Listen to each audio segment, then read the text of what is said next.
ఓం శ్రీ గురుదేవాయ నమః. ఓం శ్రీ గురుదేవాయ నమః.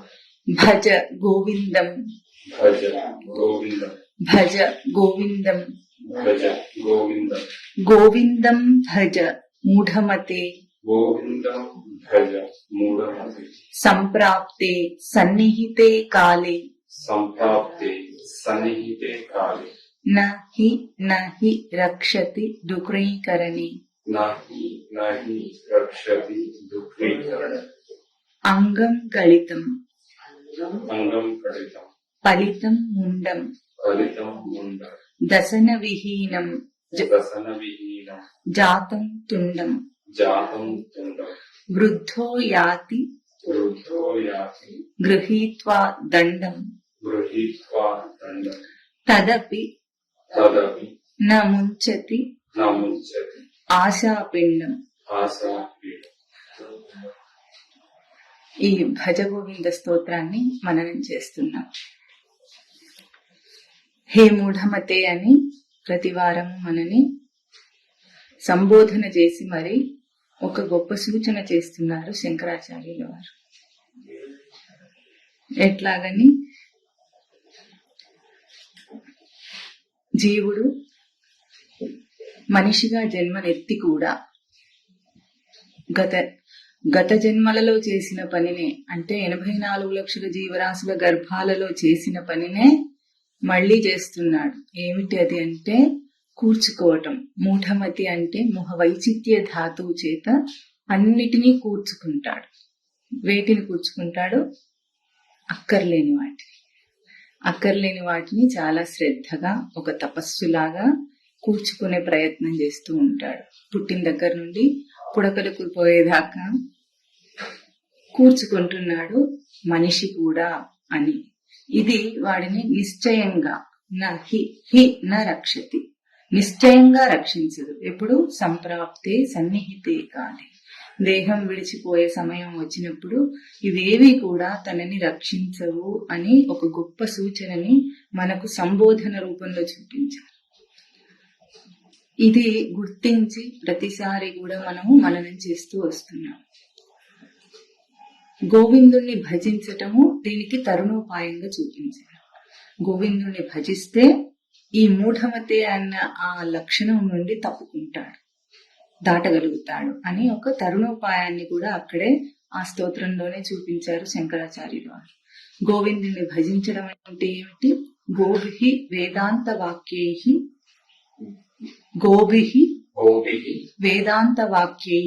వేదాంత వాక్యైః విద్యతే లభ్యత ఇతి గోవిందః అని గోవింద శబ్దానికి నిర్వచనం చూపించారు. అంటే వేదాంత మహావాక్యముల ద్వారా ఏ తత్వము తెలియబడుతుందో పొందబడుతుందో అనే 2 సూచనలు ఉన్నాయి అందులో.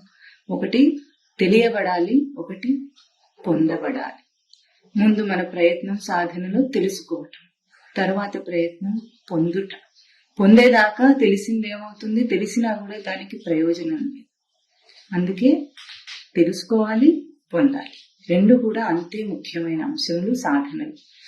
అయితే గోవిందుని తెలుసుకునే ప్రయత్నం చేస్తున్నామా, మనని తెలుసుకునే ప్రయత్నం చేస్తున్నామా, తనని తాను తెలుసుకునే ప్రయత్నం చేస్తున్నాడంటే దాన్ని మనం చాలా విశదంగా మననం చేశాము. 2 కూడా అభేదం. తనను తెలుసుకుంటే గోవిందుడు తెలియబడతాడు, గోవిందుడిని తెలుసుకుంటే తాను తెలియబడతాడు. 2 అభేదం అన్న ఒక గొప్ప తత్వాన్ని హైందవ ధర్మం చూపించింది అని మననం చేస్తూ వస్తున్నాం. ఆ మహావాక్యాలు ఏమిటి?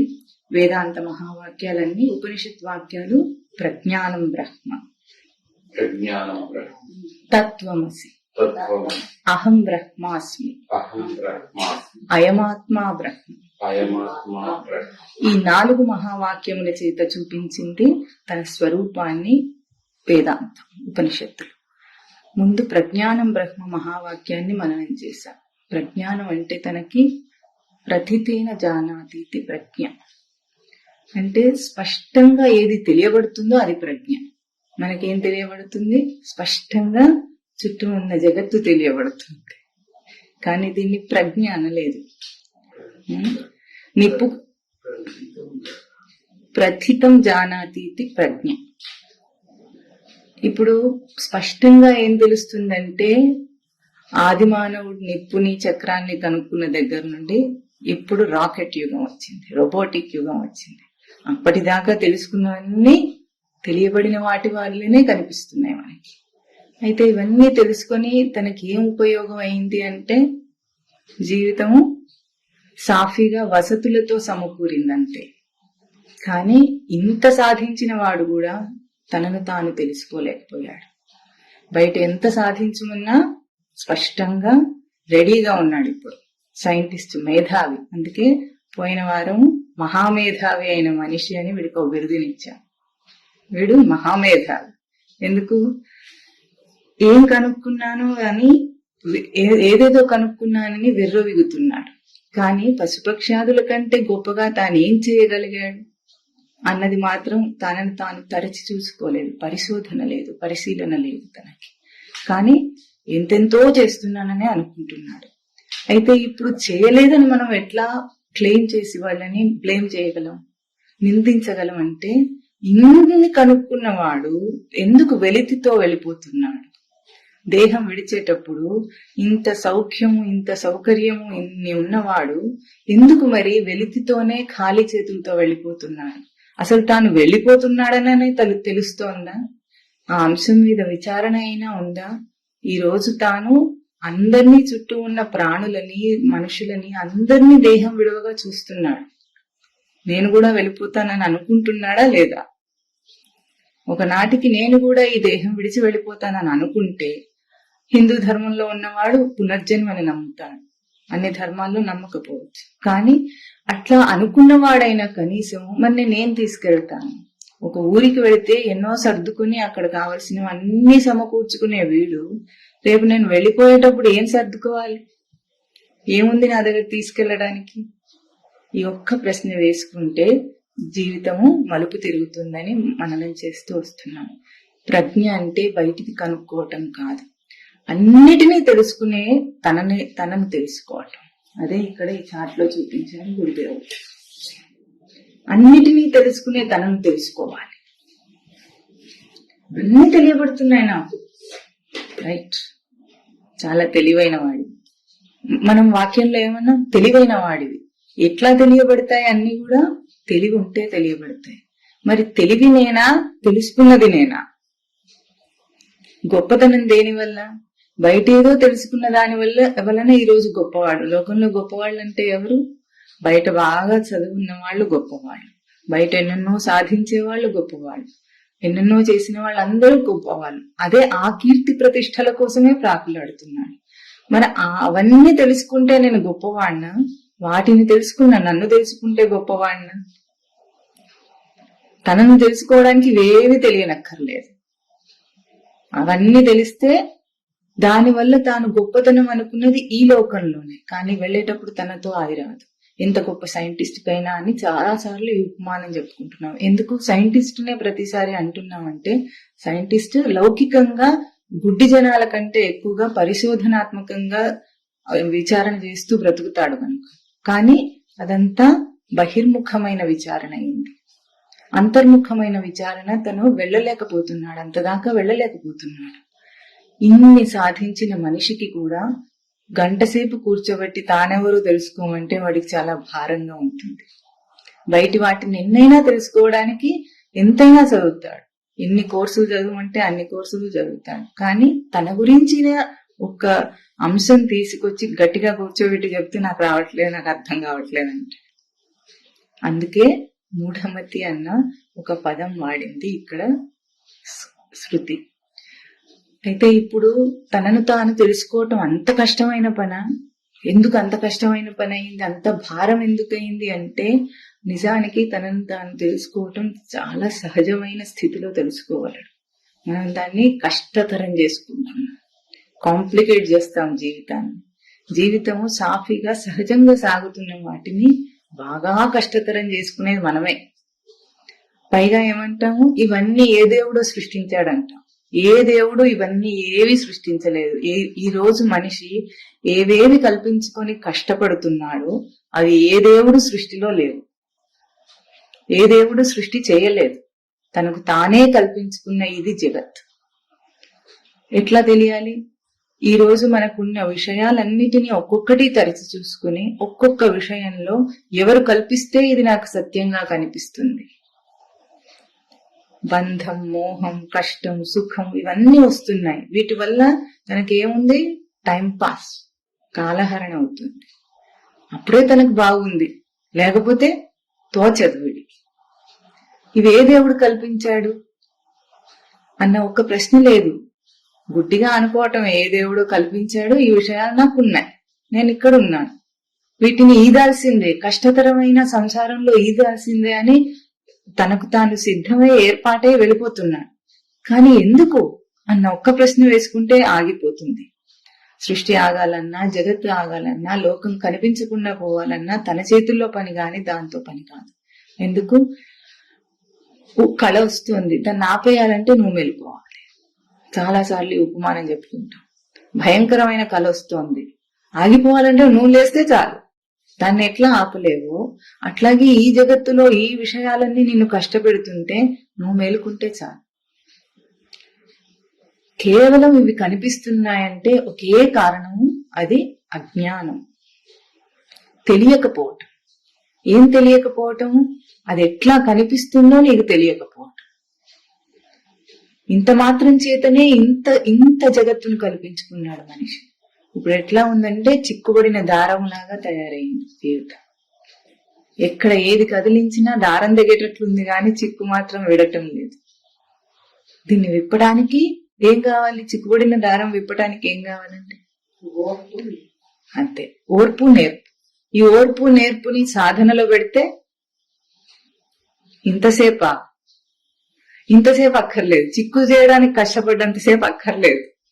ఇన్ని పోగు చేసుకొని కష్టపడి 84 లక్షల జీవరాశుల గర్భాలలో ప్రవర్తించిన అన్ని ప్రవర్తనల విషయవాసనలన్నింటినీ కల్పించుకొని ఈ జన్మలో మనిషిగా జన్మనెత్తి కూడా ఏం కల్పించుకున్నాడో, ఎంత సంసారాన్ని కల్పించుకున్నాడో అది వదలటానికి ఓర్పు నేర్పు సరిపోతాయి. ఎంత సంసారాన్ని కల్పించుకోవడానికి పెట్టినంత ఓర్పు నేర్పు అక్కర్లేదు. దాంట్లో సగము, పావు భాగము, ఆవగింజ భాగం ఉన్న ముక్తి వచ్చేస్తుంది. సంసారం కావాలంటే చాలా ఓర్పు నేర్పుతో సమకూర్చుకోవాలి దాన్ని. ఎందుకు? బయటి దాన్ని సమకూర్చుకోవాలంటే ముందు పోయిన వారం మనం మననం చేశాము గురుదేవుల ఆరాధనలో. అది ఉంది అనాలంటే బయటి దానికి ముందు పెద్ద ఇన్వెస్ట్మెంట్ ఏమిటి, పెట్టుబడి ఏమిటి? తన ఉనికి. తన ఉనికిని పెట్టుబడిగా పెడితే గాని విషయం ఉండదు, పదార్థం ఉండదు, సంసారం ఉండదు, ఏది ఉండదు. మనం చాలా ఖరీదైన పెట్టుబడి పెడుతున్నాం. పెట్టి ఏం తీసుకుంటున్నాం చేతికి? ఉనికిని పెట్టుబడిగా పెట్టి లేము తీసుకుంటున్నాం. మహా తెలివైన బేరం. వ్యాపారం చేయటం చేత కావటం లేదు మనకి. లోకంలో అయితే వ్యాపారం చేస్తాడు చాలా తెలివిగా, కానీ ఇక్కడ ఉనికిని పెడితే నాకు ఉనికి రావద్దు. మరి డబ్బుని ఇన్వెస్ట్ చేస్తే మళ్ళీ డబ్బును పెట్టుబడిగా పెడితే మళ్ళీ ఏమొస్తుంది? రెట్టింపో, ఇంకా ఎక్కువ, ఇంకా అధికంగా, ఎన్నో రెట్లు ఎక్కువ డబ్బు రావాలి. ఇది కదా వ్యాపార శైలి మనకు వచ్చేది. కానీ ఇక్కడ మనం ఎంతో విలువైన ఉనికిని పెట్టుబడిగా పెట్టి ఏం సాధిస్తున్నాం? లేని విషయం ఏమో వెక్కిరించి వెళ్ళిపోతోంది. నువ్వేమో సత్యం సత్యం అన్నావు దాన్ని. ఈ రోజు ఈ క్షణాన ఏ విషయంలో ప్రవర్తిస్తున్నావో దాన్ని సత్యం అని మాట్లాడుతున్నావు. అంటే అంత సత్యం అనాలంటే ఏమివ్వాలి? పూర్తిగా మనం ఉనికినిస్తున్నాం దానికి. సృష్టిలో ఏ పదార్థానికైనా సరే నీ ఉనికినిస్తే అంటే ఉన్నవాడివి నువ్వు ఒక్కడివే, మిగతా ఏది లేదు. చుట్టూ ఉన్నవన్నీ జడ పదార్థాలు. వాటిలోకి ప్రాణం పోయాలి, మనం ప్రాణ ప్రతిష్ఠ చేయాలి. దేనితో? ఉనికితో. మన ఉనికిని అక్కడ ప్రాణ ప్రతిష్ఠ చేస్తే గాని అది సజీవం కాదు. సన్నివేశమైన, సంసారమైన, పదార్థమైన అది ఉంది అనాలంటే చేయాలి. మరి అంత చేస్తున్న నీవు ఏం పెట్టుబడి పెడుతున్నావో తెలియటం లేదు, తిరిగి తీసుకోవటం అర్థం కావటం లేదు. ఇదెక్కడి తెలివి? అందుకే మూఢమతి. అందుకే మూఢమతి అన్నారు, అల్పబుద్ధయ్య అన్నారు. ఎన్ని తిట్లు తిట్టాలో అన్ని తిట్లు తిట్టింది శాస్త్రం. మనకు అర్థం కావటం లేదు. ప్రతి క్షణము మనం చేస్తున్న పని అది. ఏం చేస్తున్నాము? అన్నిటినీ మన ఉనికితో సజీవం చేస్తున్నాం. ఎందుకు చేస్తున్నాడు ఈ పని మనిషి? ఇంత ఖరీదైన పెట్టుబడి ఎందుకు పెడుతున్నాడు? జన్మలనెత్తి ఎందుకు ఇంత పునరపి జననం పునరపి మరణం అనే ఈ చరవణ చరివితంలో ఎందుకు తిరగాడుతున్నాడు? ఇంకా విచిత్రమైన విషయం ఏమిటంటే తనను తాను కోరుతున్నాడన్న సత్యం కూడా తనకు తెలియదు. అన్నిటినీ కోరి ఎందుకు ఇరుక్కుంటున్నాడు? దారాన్ని చిక్కుగా ఎందుకు చేస్తున్నాడు అంటే తనను తాను కోరుతున్నాడన్న సత్యం తెలియక. జీవుడు అనాదిగా అమీబాగా ఉన్నప్పటి నుండి ఇప్పటిదాకా చేస్తున్న ప్రయత్నం ఒకటే, తన కోరిక ఒకటే, ఆత్మకామం. ఆత్మకామం చేతనే జన్మలను ఎత్తుతున్నాడు. జన్మ ఎత్తడానికి ఇంత గర్భనరకాన్ని అనుభవించి, ఎంత శోధన చేసి సంస్కారానికి అనుగుణంగా జన్మను ఎంచుకొని ఎత్తుతున్నాడు అంటున్నామే. మరి ఆ ఎత్తడానికి అంత కష్టపడటానికి ప్రేరణ కేవలం ఆత్మకామం. తనను కోరి చేస్తున్నాడు, కానీ ఆ కోరిక కూడా తెలియటం లేదు చివరికి. కనీసం ఏం కోరి చేస్తున్నాడో తెలిస్తే ఆ పనిలో దాన్ని సాధించి తిరిగి చూసుకుంటాడు. ఏదో ఒక ఎగ్జామ్ హాల్కి వెళ్ళి ఏదో ఒక ఎగ్జామ్ రాస్తాడు ఆ మనిషి? రాయడు. ఏం చేస్తాడు? ముందు ఆ ఎగ్జామ్ రాయటానికి, ఆ పరీక్ష రాయటానికి జీతం కడతాడు, హాల్ టికెట్ తీసుకుంటాడు, తన నెంబర్ తో చూసుకొని పోల్చుకొని ఆ ఎగ్జామ్ హాల్ కి మాత్రమే వెళ్లి కూర్చొని ఆ పరీక్ష పేపర్ మాత్రమే రాస్తాడు. అప్పుడు తనకేం తెలుస్తుంది? రిజల్ట్ చూసుకోవడానికి తెలుస్తుంది. లేకపోతే ఏదో ఒక ఎగ్జామ్ నేను రాస్తాను, అక్కడ ఎగ్జామ్స్ జరుగుతున్నాయని వెళ్ళిపోయి ఏదో ఒక హాల్లో కూర్చొని ఏదో ఒక పరీక్ష రాసి వస్తాడా? చేయడు. అట్లా ర్యాండమ్ గా ఏదో గుడ్డిగా చేయడు మనిషి పని. కానీ ఇక్కడ మనం చేస్తున్న ప్రయత్నం ఎట్లా ఉంది? గుడ్డిగా ఉంది. ఏం కోరి చేస్తున్నావో తెలిస్తే అది వచ్చిందో లేదో చూసుకుంటా. ఏం కోరి చేస్తున్నాడో తెలియటం లేదు. తెలియదు కనుకనే ఇన్ని జన్మల్లో ఇన్ని కష్టాలనైనా సుఖాలనైనా అట్లా ఈదుకుంటూ వచ్చేసాడు సంసారంలో. ఇప్పుడు ఎన్నో జన్మల తర్వాత బాగా చితుకబడి దంచబడి ఇప్పుడు ఏమొచ్చింది? వీడికి ఒక్క సందేహం వచ్చింది, ఇది కాక ఇంకేదో ఉందేమో తెలుసుకుందామని. ఇన్ని జన్మల తర్వాత ఇప్పుడు సందేహం వచ్చింది. ఇది కాదు జీవితం, ఇది కాదు జీవితం, సత్యం ఇది కాదు అని అనుకున్నవాడు అప్పుడు సాధకుడిగా మలుపు తిరుగుతున్నాడు. అప్పుడు బయట చూస్తున్న ఆ తెలివిని లోపలికి చూస్తే ప్రజ్ఞానం బ్రహ్మ మహావాక్యం ఏం చూపించిందో తెలుస్తుంది. ఎట్లా తెలుసుకుంటున్నాను వీటిని అన్న ప్రశ్న రావటమే గొప్ప విశేషం. మనకు ఇంద్రియాలన్నీ ఇస్తే హాయిగా వాడేసుకుంటున్నాం ఫ్రీగా. సృష్టి రచించి దేహాన్ని సృష్టి రచించిందా నువ్వే రచించుకున్నావా తర్వాత విషయం. కానీ సృష్టి రచించి ఇస్తే పంచ జ్ఞానేంద్రియాలను కర్మేంద్రియాలను విరివిగా వాడేసుకుంటున్నాం. అంతరింద్రియమైన మనస్సుని ఇంకా విచ్చలవిడిగా వాడుకుంటున్నాం. కానీ దేనికి వాడుకుంటున్నామో తెలియటం లేదు, ఎక్కడ ప్రయోగిస్తున్నామో తెలియటం లేదు. ఒక్క ఇంద్రియ చేసిన ఆపేస్తే అప్పుడు అర్థమవుతుంది. చక్కగా చైతన్యాన్ని విచ్చలవిడిగా బయటికి పారేసి వాడేసుకుంటున్నాం. తిరిగి దాన్ని చూసుకోవాలి అనే ఒక సందేహం మాత్రం కూడా లేకుండా వాడుకుంటున్నాం. ఇక ప్రజ్ఞానం బ్రహ్మ అంటే అంతర్ముఖమైన దృష్టితో చూస్తే గాని అర్థం కాని విషయం వీడికి ఎట్లా అర్థం కావాలి? అందుకే భజ గోవిందం, భజ గోవిందం, భజ గోవిందం. గోవిందుణ్ణి భజన చేయమన్నారు. భజన అంటే భజ సేవాయాం ధాతు, గొప్ప విశేషం. భజ సేవాయాం ధాతు ఏం చెప్తుంది? సేవించటం అంటే ఏం చేయాలి? కాళ్ళు పిసుకటం, కంఠం పిసుకటం కాదు సేవ అంటే. ఊడిగం కాదు సేవ అంటే. తనను తాను గుర్తించటమే తనకు సేవ. ఇంకా అంతకంటే మించింది ఏమీ లేదు. నువ్వు భగవంతునికి సేవ చేసినా, గురువుకు సేవ చేసినా, భర్తకు సేవ చేసినా, అనాథలకు సేవ చేసినా, ఎవరికి సేవ చేసుకున్నా, ఎక్కడ సేవ అన్న పదం వాడినా ముందు తనను తాను గుర్తించటం, తనను నిలపటం అనేది సేవ అన్న పదానికి అర్థం. ఇప్పుడు గోవిందునికి సేవ గోవిందుణ్ణి భజన చేయమంటున్నాం. అంటే గోవింద తత్వం అంటే ఏమిటి? మహావాక్యాలు ఏ తత్వం చెప్తున్నాయో అది గోవింద తత్వం అయితే దాన్ని సేవించాలి. అంటే ఒక్కొక్క మహావాక్యాన్ని తనను నిలిపి ఆ మహావాక్యాన్ని తనలో దర్శనం చేస్తే అప్పుడు అది గోవిందుని సేవ అవుతుంది, భజన అవుతుంది.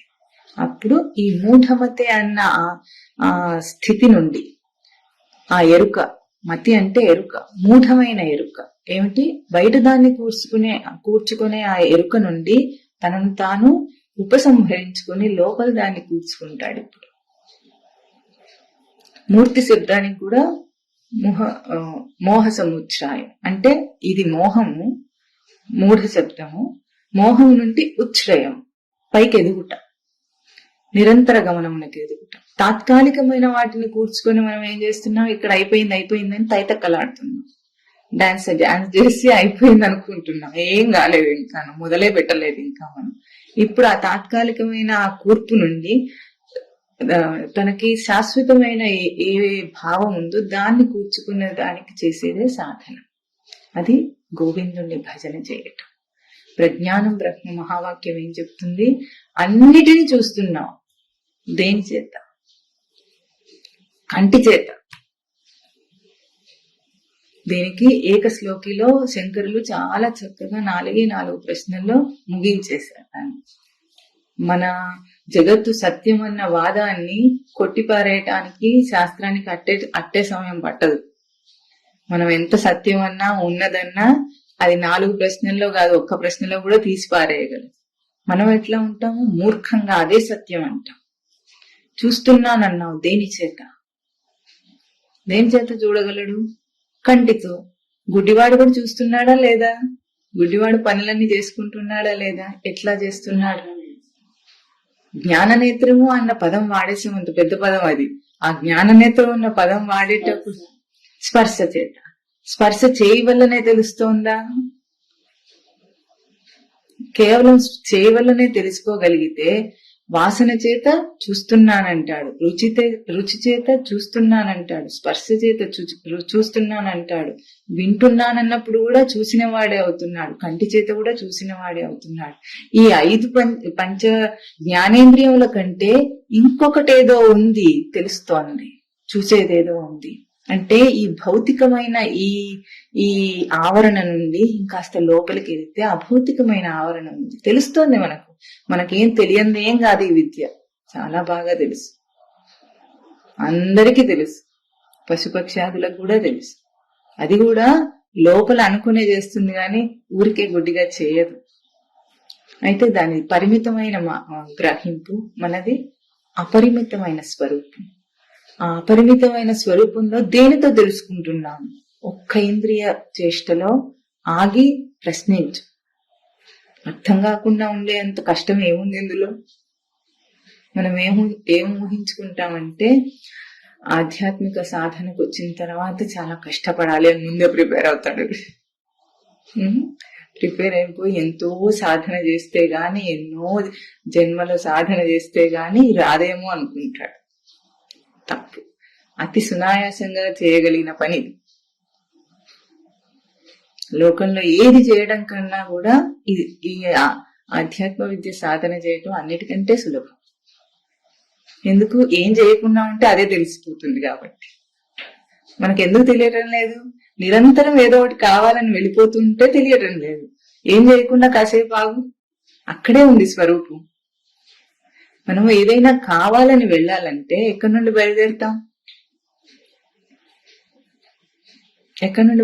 ఇప్పుడు ఉదాహరణకి ఇంట్లో ఉన్నవాడు ఏదైనా కావాలని అన్నప్పుడు ఎక్కడి నుండి బయలుదేరుతాడు? ఇంటి నుండి బయలుదేరుతాడు. మళ్ళీ ఎక్కడికి వస్తాడు? ఇంటికి వస్తాడు. ఇంకొకటి కావాలంటే మళ్ళీ ఎక్కడి నుండి బయలుదేరుతాడు? ఇంటి నుండే బయలుదేరుతాడు. అంటే ఏది కావాలన్నా తన స్వస్థానం నుండి బయలుదేరాలి, మళ్ళీ స్వస్థానానికి చేరాలి. ఇది తెలుస్తోంది కదా. ఇప్పుడు ఏ ఇంద్రియం ద్వారా ఏది కావాలని నువ్వు బయటికి వెళ్తున్నావో ఆ ఇంద్రియం ప్రయోగం చేసేటప్పుడు ఎక్కడి నుండి బయలుదేరుతున్నావు? ఆలోచన అంటున్నారు మీరు. ఆలోచన అంటే మనస్సులో వస్తుంది. ఆలోచన మనస్సులో వస్తుందా, ఇంకా లోపలగా వస్తుందా?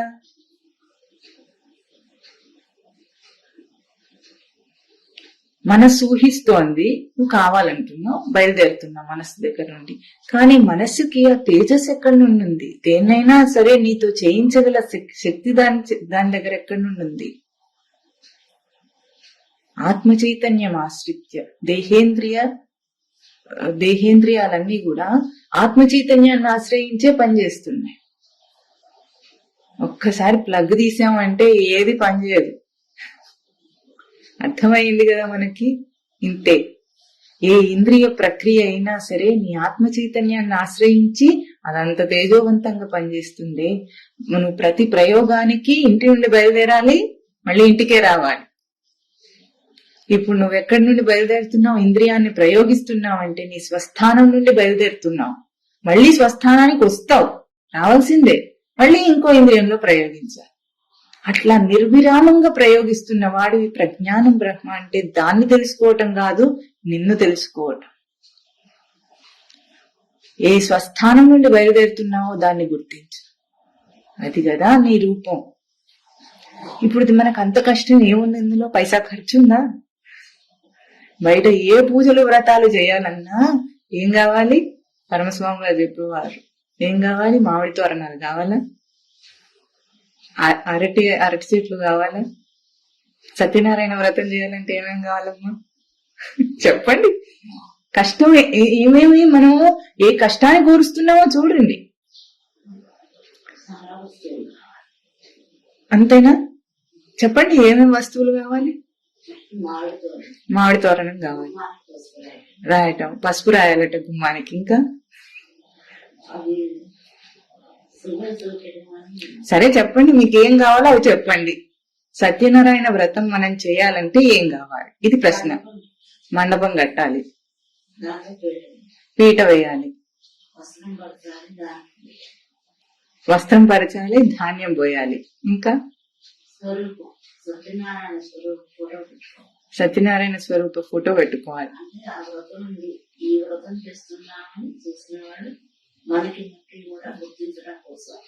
సరే, ప్రతిమ పెట్టుకోవాలి. ఇంతేనా? పసుపు, కుంకుమ, పువ్వులు, అక్షతలు, ప్రసాదాలు కావాలి, పళ్ళు, ఇవన్నీ కావాలా? కావాలి. అసలు దాన్ని వదిలేసామే. ఇందులో రెండు ఉంటాయి. ఒక పని ఏం చేస్తాం? సత్యనారాయణ స్వామిని ఆవాహన చేస్తాం. ఆ ప్రతిమ పెట్టాం గనుక మరి మనం కూడా ఒక గణపతిలా కూర్చుంటాం కదా అక్కడ. మనం కూడా ఆవాహన చేసి నిలుపుతామా ఎప్పుడైనా? అందరికంటే ముఖ్యమైన వాడు ఎవరు ఇందులో? ఈ కార్యం అంతా జరిగేది ఎవరు కర్తగా? తాను కర్తగా చేస్తాడు. మరి నేనున్నానా అక్కడ? వచ్చిపోయే వాళ్ళందరినీ చూసుకుంటాడు, ఇంట్లో అన్ని ఏర్పాట్లు చేస్తాడు, సంతర్పణకు కావలసిన అన్ని ఏర్పాట్లు చూసుకుంటాడు. కూర్చున్న ఆ గంట సేపు నేను కూర్చుంటే అక్కడ పూజ అవుతుందని తెలుస్తోందా వాడికి? ఎంత కష్టమైన పని అది. ఇవన్నీ కూర్చోడానికి ఒక వారం ముందుగానే ప్రిపేర్ అవుతాడు అనుకుందాం, ఏర్పాట్లు చేసుకున్నా గాని నేను కూర్చోవటానికి ఏ చిత్తం కావాలో ఆ చిత్తాన్ని ఎప్పుడు ఏర్పాటు చేసుకోవాలి? ఇవన్నీ ఏర్పాట్లు చేసి వచ్చి సడన్ గా అక్కడికి వచ్చి కూర్చుంటే ఏమవుతుంది? చిత్తం నిలుస్తుందా? నిలవదు. ఇవన్నిటికీ కావలసిన ద్రవ్యాన్ని ఎన్నో రోజుల నుండి కూర్చుకుంటాడు. డబ్బు కావాలి కదా ఇవన్నిటికీ. ఎక్కడ కొనాలో, ఏం చేయాలో, ఎట్లా చేయాలో అంతా ఏర్పాటు చేసుకుంటాడు. మరి ఆ రోజు నేను సత్యనారాయణ స్వామికి పూజ చేయాలంటే నాకు కావలసిన ఒక చిత్తం ఉంది. ఆ చిత్తాన్ని అక్కడ నిలపాలంటే ముందుగా ఎన్ని రోజుల నుండి అభ్యాసం చేయాలి? అక్కడికి స్వామి వస్తాడు కదా, ఆవాహన చేస్తూ వస్తాడు కదా, మన నమ్మకం కదా. అక్కడ నువ్వు వక్క పెట్టినా, పసుపు పెట్టినా స్వామి వస్తాడు అక్కడికి. ప్రతిమ పెట్టినా వస్తాడు, విగ్రహం పెట్టినా, ఫోటో పెట్టినా వస్తాడు అనుకునే చేస్తున్నాం. మరి చేస్తున్నప్పుడు ఇవన్నీ కూర్చుకోవడానికి మనం ఎంత శ్రమ కూర్చామో, ఇవేవి లేకుండా సత్యనారాయణ స్వామిని లోపలికి వస్తాడు. నువ్వు చిత్తం మీద అంత శ్రమ పడి ఉంటే ఈ పాటికి. ఇది చేస్తున్నావు, చెయ్యొద్దా? చెయ్యి, వద్దని అనటం లేదు, అవుననటం లేదు, కాదనటం లేదు శాస్త్రం. నువ్వే ఏ స్థాయిలో ఉంటే ఆ స్థాయి చెయ్యి. కానీ భజన చేయటం అంటే, సేవ చేయటం అంటే తనను నిలపటం. తానే లేకుండా పూజ ఎట్లా అవుతుంది? భౌతికంగా పూజకంతా ఏర్పాటు చేశాడు అనుకున్నాం. పురోహితుడు వచ్చాడు, కూర్చున్నాడు పీటల మీద, నిన్ను కూర్చోలేదు. మీరు చేసుకోండి అంటే చేస్తాడు అతను? పురోహితుడు ఏమంటాడు? ఎవరమ్మా పూజ చేసేది, కూర్చోండి అంటాడా? మీ కులగోత్రాలు అడుగుతాడా?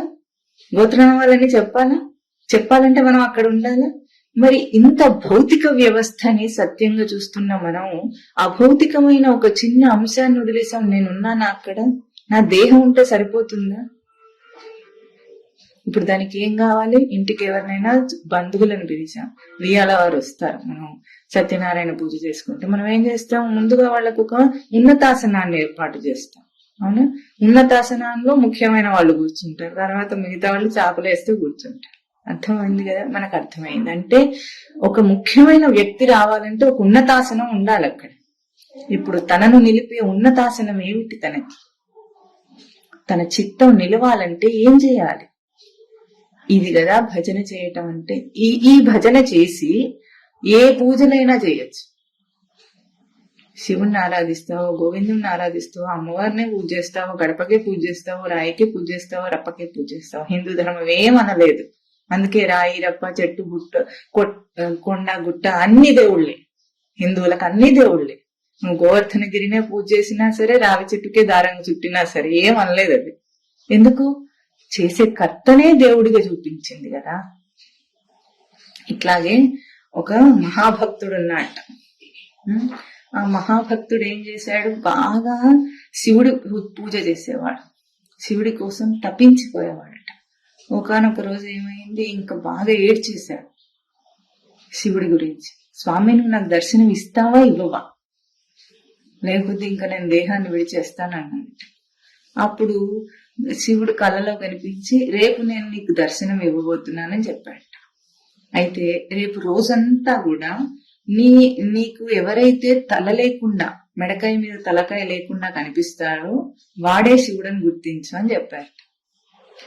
ఇక రోజంతా అంత జాగరూకంగా ఉంటాడు, ఎంత ఉత్సాహంగా ఉంటాడు. శివుడు దర్శనం కాబోతుందని వెతుకుతూనే ఉన్నాడు. రాత్రి దాకా వెతుకుతున్నాడు, చుట్టూ అందరినీ చూస్తున్నాడు. ఎక్కడ మెడకాయ మీద తలకాయ లేనివాడు కనిపించలేదట. ఇట్లా ఇప్పుడు మీకెవరైనా కనిపిస్తారా మెడకాయ మీద తలకాయ లేకుండా? అది సత్యం. ఎవరు మెడకాయ మీద తలకాయ లేకుండా కనిపిస్తాడో వాడే శివుడు. ఎట్లా? ఇంకా చివరి దాకా వచ్చిన తర్వాత రాత్రికి వీడికి ఒక ఆలోచన వచ్చింది, ఎవరు కనిపించటం లేదు, అందరికీ తలకాయలు ఉన్నాయి కదా అని. తలకాయలు ఏంది వాడకొక్కడికి. చూసుకోండి, ఎప్పుడైనా మీ తల మీకు కనిపించిందా? మీ మొండమంతా కనిపిస్తుంది, తల కనిపిస్తుందా? అదే శివుడు. అక్కడే ఉన్నాడు శివుడు. ఎందుకు తల కనిపించకుండా ఉంది? పంచ జ్ఞానేంద్రియాలు కూడా ఈ తలలో ఉన్నాయి. శ్రోత్రత్వ, చక్షు, జిహ్వ, జ్ఞానములనే పంచ జ్ఞానేంద్రియములు కూడా ఈ తలలో ఉన్నాయి. ఇక్కడ ఉన్నది లోపల శివుణ్ణి చూస్తుంది గాని బయట వాటిని చూడదు. కన్ను దృశ్యాన్ని చూడటం లేదు ఎప్పుడూ కూడా. అక్కడి దృశ్యం ఇక్కడ కనిపిస్తోంది, దర్శనంలో చూస్తోంది. వాసన అక్కడ తెలియటం లేదు, పువ్వులో లేదు, నీ ముక్కులో ఉంది, నీ ఆఘ్రాణంలో ఉంది, నీ గ్రహింపులో ఉంది. అది మూసేసుకో, ఒకసారి ముక్కు మూసుకోండి. మల్లెపూలన్నీ పరిస్తే మాత్రం వాసన వస్తుందా? ముక్కు దిబ్బడేస్తే ఏమవుతుంది? జలుబు చేసినప్పుడు ఏదీ లేదు. అదేంటి గదంతా మల్లెపూల వాసనతో నిండిపోయింది అన్నా కూడా వీడికి మాత్రం వాసన రాదు. ఇప్పుడు మల్లెపువ్వుకే అంత శక్తి, వాసన ఉంటే, నిన్ను మైమరిపించే వాసన మల్లెపువ్వుకే ఉంటే గనక నీ ముక్కుతో లేకుండా నీ గ్రహింపులోకి రాకూడదు? రావటం లేదు. నేనే లేకపోతే ఏదీ లేదు సృష్టిలో. కన్ను మూస్తే ఇంత పెద్ద సృష్టి జగత్తంతా కనిపించటం లేదే. ఇంత భ్రాంతి ఎట్లా మనకి? రాత్రి నిద్రపోతున్నాడు ఎట్లాగో అన్నిటి నుండి ఉపసంహరించుకొని ఎక్కడున్నాడో కూడా తెలియకుండా, ఏమవుతున్నాడో కూడా తెలియకుండా చక్కగా వెళ్ళిపోతున్నాడు. ఎక్కడికి వెళ్తున్నాడు? ఏ ట్రైన్ ఎక్కెళ్తున్నాడు? ఏ బస్సు ఎక్కెళ్తున్నాడు? ఏమవుతున్నాడు వీడు జీవుడు? ఇంత మాత్రపు ప్రశ్న వేసుకుంటే ఆ జీవుణ్ణి నిలిపితే అది భజన అవుతుంది. ఎవరు వెళుతున్నాడో, ఎవడు వస్తున్నాడో, మెలకువ రాగానే నేను వచ్చానంటున్నాడో, ఇంద్రియాల చేత పనిచేస్తున్నాను అంటున్నాడో వాడు శివుడు. అయితే అది ఎట్లెట్లా అయితే ఇప్పుడు అందరూ శివుళ్ళు అయితే ఎందుకు ఇన్ని ప్రవృత్తులు కనిపిస్తున్నాయి? ఒక మంచినీళ్ళ గాజు గ్లాస్ తీసుకోండి, నిండా నీళ్లు పట్టండి, దాని వెనుక ఒక ఎర్రని పువ్వు పెట్టండి. అటువైపు నుండి మొత్తం నీళ్ళన్నీ ఎర్రగా కనిపిస్తాయి. కనిపించినంత మాత్రం చేత ఆ నీరు ఎప్పుడైనా ఎర్రగా మారిందా? మనకి మాత్రం, మన దృష్టికి మాత్రం మారిపోయింది. నీరు ఎర్రగానే ఉందంటాం మనం, ముట్టుకున్నా కూడా మనకేం తెలియటం లేదు. అట్లాగే ప్రవృత్తితో కనిపిస్తున్నా కూడా వెనుక ఆత్మ చైతన్యంతోనే భాషిస్తున్నాడు. ఆ నీరు ఎప్పుడు ఎట్లా ఎర్రగా మారలేదు, నువ్వెప్పుడు కూడా ప్రవృత్తి స్వరూపుడివి కాలేదు. పుట్టే చచ్చే జీవుడివి నువ్వు కావు. త్రిగుణాత్మక ప్రవృత్తి జీవుడు నువ్వు కావు. ఇది తెలుసుకోవటమే సాధన, భజన, గోవిందుని భజన చేయటం. ప్రజ్ఞ. ప్రజ్ఞ అంటే ఇంద్రియాలన్నీ ఏ తేజస్సు చేత పనిచేస్తున్నాయో ఆ ఎరుక నీకు ప్రజ్ఞ. ఎరుక లేకపోతే ఏదీ ఉండదు. మనకు తెలుసు కదా, ఈ మామూలు పదమే కదా ఎరుక అన్నది. లోకంలో వాడే పదం ఎరుక అన్న పదం. నాకు ఎరుక లేదు దాని మీద అంటే నాకు తెలియదు అని.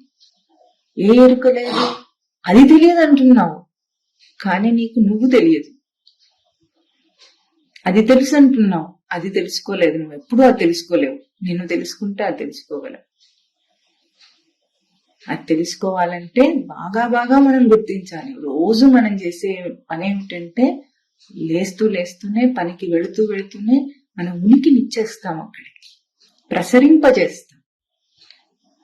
మన ఉనికిని ఇంద్రియాల ద్వారా ప్రసరింపజేస్తే గాని బయటగా క్రియలేవి జరగవు. స్తబ్దుగా కూర్చుంటే ఏదైనా పని అవుతుందా? కాదు. అది దేహంతో పోవచ్చు. అదే ఆ తేజస్సును చూస్తే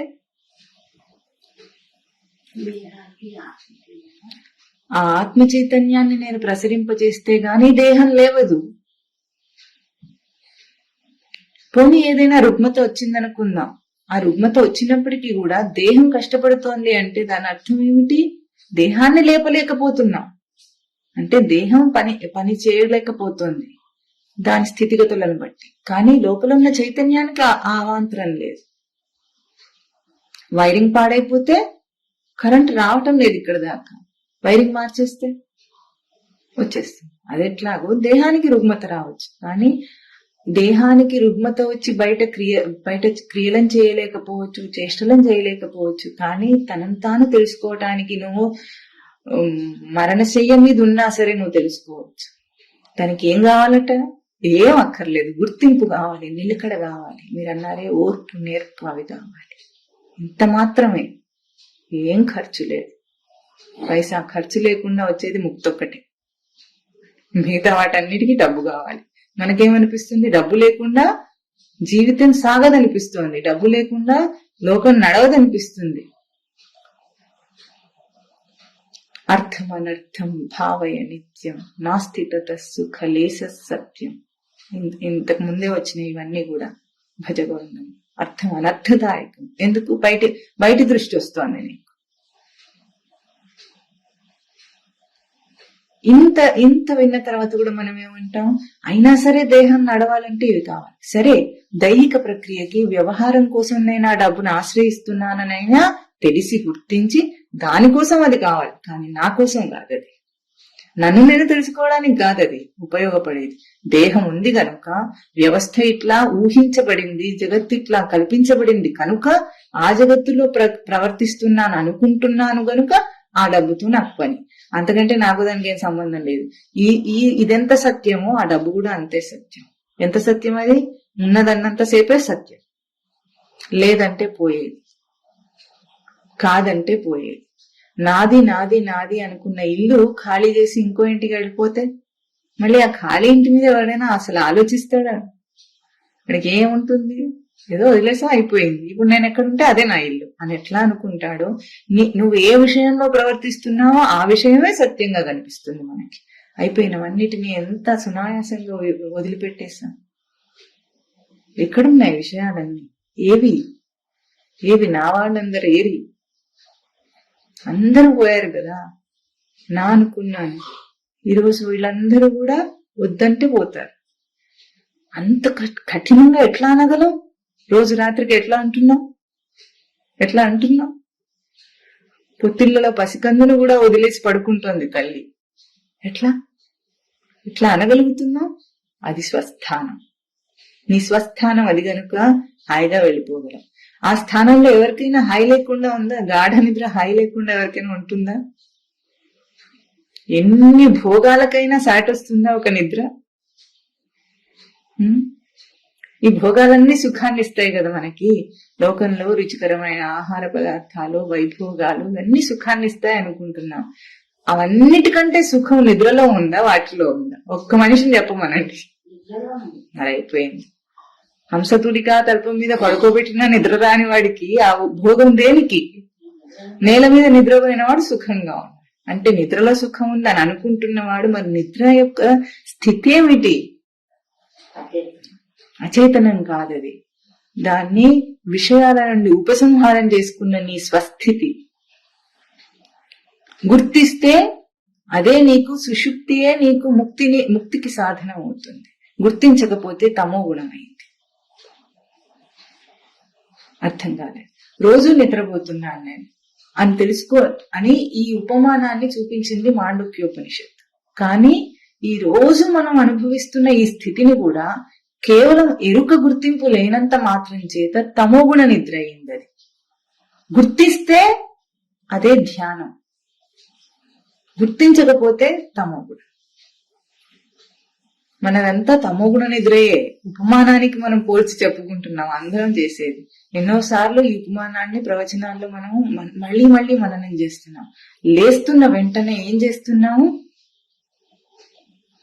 ఇంద్రియాల నుండి నా తేజస్సుని ఒక్కసారి ప్రసరింపజేస్తున్నానని గుర్తు రావాలి మనకి. కనీసం మెలకు వచ్చింది అంటే ఏమిటి? ఆ దేహంలోకి జీవుడు ప్రసరిస్తున్నాడు. ప్రసరించి బయట ప్రవర్తనకి ఉద్యుక్తుడవుతున్నాడు. ఇప్పుడు ఉద్యుక్తుడవుతున్నాడు ప్రవర్తన కంటే ఏం బయటికి వచ్చిందో దాని యొక్క విలువేనా దేహం యొక్క తైతక్కలాట? ఏం ఆడుతోంది ఇప్పుడు? మనుషులందరూ తిరగాడుతున్నారంటే చైతన్యం ఆడుతుందా, తోలుబొమ్మలు ఆడుతున్నాయా? గుర్తించని వాడికి తోలుబొమ్మలాట అసత్యం, గుర్తించిన వాడికి చైతన్యం. సృష్టి అంతా నా స్వరూపం కాక ఇంకొక స్వరూపం లేదు. నేనేది చూసినా, విన్నా, తిన్నా, కన్నా ఏదైనా సరే అది నా స్వరూపం కాక ఇంకొక స్వరూపం అవటానికి వీలే లేదు. సృష్టిలో ఆ రచనే లేదు. ఇక నువ్వు అన్నిటినీ ఏమని చూస్తావు? ఇటువంటి స్థితిలో ప్రజ్ఞానం బ్రహ్మ మహావాక్యం చెప్పిన దాన్ని తత్వమసి అని మళ్ళీ చూపించింది. ఎందుకు? ఏ ప్రజ్ఞ అంతటా ఉందో, అంతటా ప్రవర్తిస్తుందో అదే నీవు. తత్ అని అక్కడ చూస్తున్నా. ఇదం సర్వం ఏతదాత్మ్యం అంటుంది ఛాందోగ్యోపనిషత్తు. ఇది అని నువ్వు ఏది చూపించినా అది నీ ఆత్మస్వరూపమే. తత్ అని నువ్వు ఏది చూసినా అది నీవే. ఎందుకు? ఇది ఉంది అన్నా. ఇది ఉంది అనాలంటే ఇది ఎట్లా ఉంటుంది? నేను చూసి ఉంది అంటే ఉంటుంది, నేను తాకి ఉంది అంటే ఉంటుంది, లేకపోతే ఉండదు. ఇప్పుడు ఏమైంది? ఇది నా ఉనికి స్వరూపమా, నా దర్శన స్వరూపమా, లేదా డబ్బానా? ఇప్పుడు నేనే ఇది. ఏది చూచినా అది నా స్వరూపంగా చూడు, దర్శనించి. ఇదం సర్వం ఏతదాత్మ్యం. నువ్వేం చూస్తున్నావో అది నీ స్వరూపమే. నీ స్వరూపం అయితే ఎట్లా ఉండాలి? నా స్వరూపం అయితే నాలాగా ఉండాలి. అందుకే సాధన కర్మ గుణకర్మ అన్న భేదాన్ని చూపించారు ఇక్కడ గురుదేవులు మనకి. నీ స్వరూపం అయితే అది ఎట్లా ఉందో, చిందరవందరగా ఉంటే నీ స్వరూపం చిందరవందరగా ఉన్నట్టు, స్పష్టంగా సర్దినట్లుంటే నీ స్వరూపం అంత స్పష్టంగా సర్దినట్లున్నట్టు. అందుకు మనం శుచి శుభ్రత పాటిస్తాం. శుచి శుభ్రత కేవలం హైజీన్ అన్న పదం లాగా కాదు, సైన్స్ లో చెప్పిన హైజీన్ కాదు మనం పాటించేది. శుచి శుభ్రత రెండు కూడా మనం పాటించేది దేనికోసము? అది నా స్వరూపం కనుక అది ఎంత స్పష్టంగా ఉంటే నేనంత స్పష్టంగా ఉన్నానని చూసుకోవడానికి నేను అక్కడ తైతక్కలాడుతున్నాను. లేకపోతే ఏం పని? పొద్దున్న లేచి నుండి పడుకునేదాకా తీరిక లేకుండా పనిచేసే పనులు, పాచి పనులు అవసరం ఏమిటి? లేదు. నా కోసం చేస్తున్నా. ఈ జన్మలన్నీ ఎత్తింది నా కోసం, నేను తెలుసుకోవటం కోసం. నాకున్నది ఒకటే కోరిక, సంసారాన్ని నేను కూర్చుకున్నది కూడా నా కోసం, నన్ను తెలుసుకోవటం కోసం. నా మీద ప్రీతి ఉంటే నాకు భర్త ప్రీతి అవుతాడు, నా మీద ప్రీతి ఉంటే నాకు భార్య ప్రీతి అవుతుంది, నా మీద ప్రీతి ఉంటేనే తల్లి తండ్రి ఎవరైనా సరే ప్రీతి. నా మీద నాకు ప్రీతి కోసమే వాళ్ళని ఏర్పాటు చేసుకున్నాను. ఈ ప్రయోగాలు చేసిందంతా అందుకే. కానీ అదేమైపోయింది, బాహ్య దృష్టి అయిపోయింది. ఎప్పుడు ఈ దృష్టిని మరుస్తాము, ఆవృత్త చక్షు ఎప్పుడవుతాడు అంటే కంటిని లోపలికి తిప్పటం. అమృతత్వం ఇచ్చన్ ఆవృత్త చక్షు తద్ధీర్, వాడు ధీరుడు అని కఠోపనిషత్తు చెప్తుంది. ఆ ధీరుడు ఏం చేస్తాడు, లోపల చూస్తాడు. బయట దృశ్యం కనిపిస్తుందా, దర్శనం కనిపిస్తుందా, నా రూపంగా కనిపిస్తుందా, అదే కనిపిస్తుందా. దీనికి ఎటువంటి ప్రవర్తన వస్తుంది, బాగుంది బాగాలేదు. ఎట్లా బాగుంటుంది, ఇది బాగుంది అనాలంటే నేను బాగుంటే అది బాగుంటుంది, అది బాగాలేదు అనాలంటే ఇప్పుడు నేను బాగాలేదు, నేను బాగా ఉండకుండా ఉండాలి. అవును కాదు, కావాలి వద్దు, ద్వంద్వ రూపాలన్నీ. ఈ ద్వంద్వాలన్నీ కానీ వాడుకుంటాం. ఎందుకు, అన్ని నేనే కదా. ఇచ్చ ద్వేషం, ఒకడెక్కువ తక్కువ, ఉచ్చం నీచం ఏమున్నాయి ఇక్కడ, అన్ని నీ స్వరూపాలే అయితే ఇంకా వాడికి భేదభావం దేంతో చూడమంటారు. నామరూపములతో కనిపిస్తున్నవన్నీ కూడా భ్రాంతి రూపాలు. ఒక నామాన్ని రూపాన్ని దానికి ఇచ్చి ఆపాదన చేసి దానికి పేరు పెట్టి వ్యవహారం చేస్తున్నావు. వ్యవహారం కోసం నువ్వు కల్పించుకున్నావు కనుక నీ చావు నువ్వు చావు, అంతేగాని దాన్ని సత్యం అనుకో. నామరూపాలతో కనిపించే దాని వెనుక నామరూపాల కంటే విలక్షణమైనది ఒకటి ఉంది అని తెలుసు. అదే నీ గ్రహింపు. మనస్సు అన్న ఒక తేజస్సు, నీ గ్రహింపది. ఇది దర్శనం చేసిన వాడు అహం బ్రహ్మాస్మి అంటాడు. అంటే ఏది ముట్టుకున్నా నా ఎదుగుదల కోసమే. బ్రహ్మ శబ్దానికి అర్థం బృహ్మతీతి బ్రహ్మ, బృహి వృద్ధౌ ధాతు.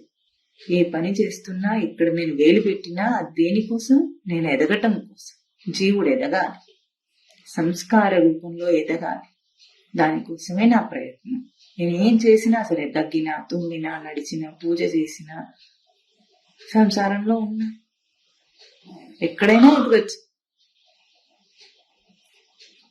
అయితే ఏం చేయాలి, మన వ్యవస్థనన్నిటినీ కూడా కూర్చుకున్న దాన్ని ఇటువంటి చిత్తం కోసం మనం ఏం చేయాలంటే తగ్గించుకుంటూ రావాలి.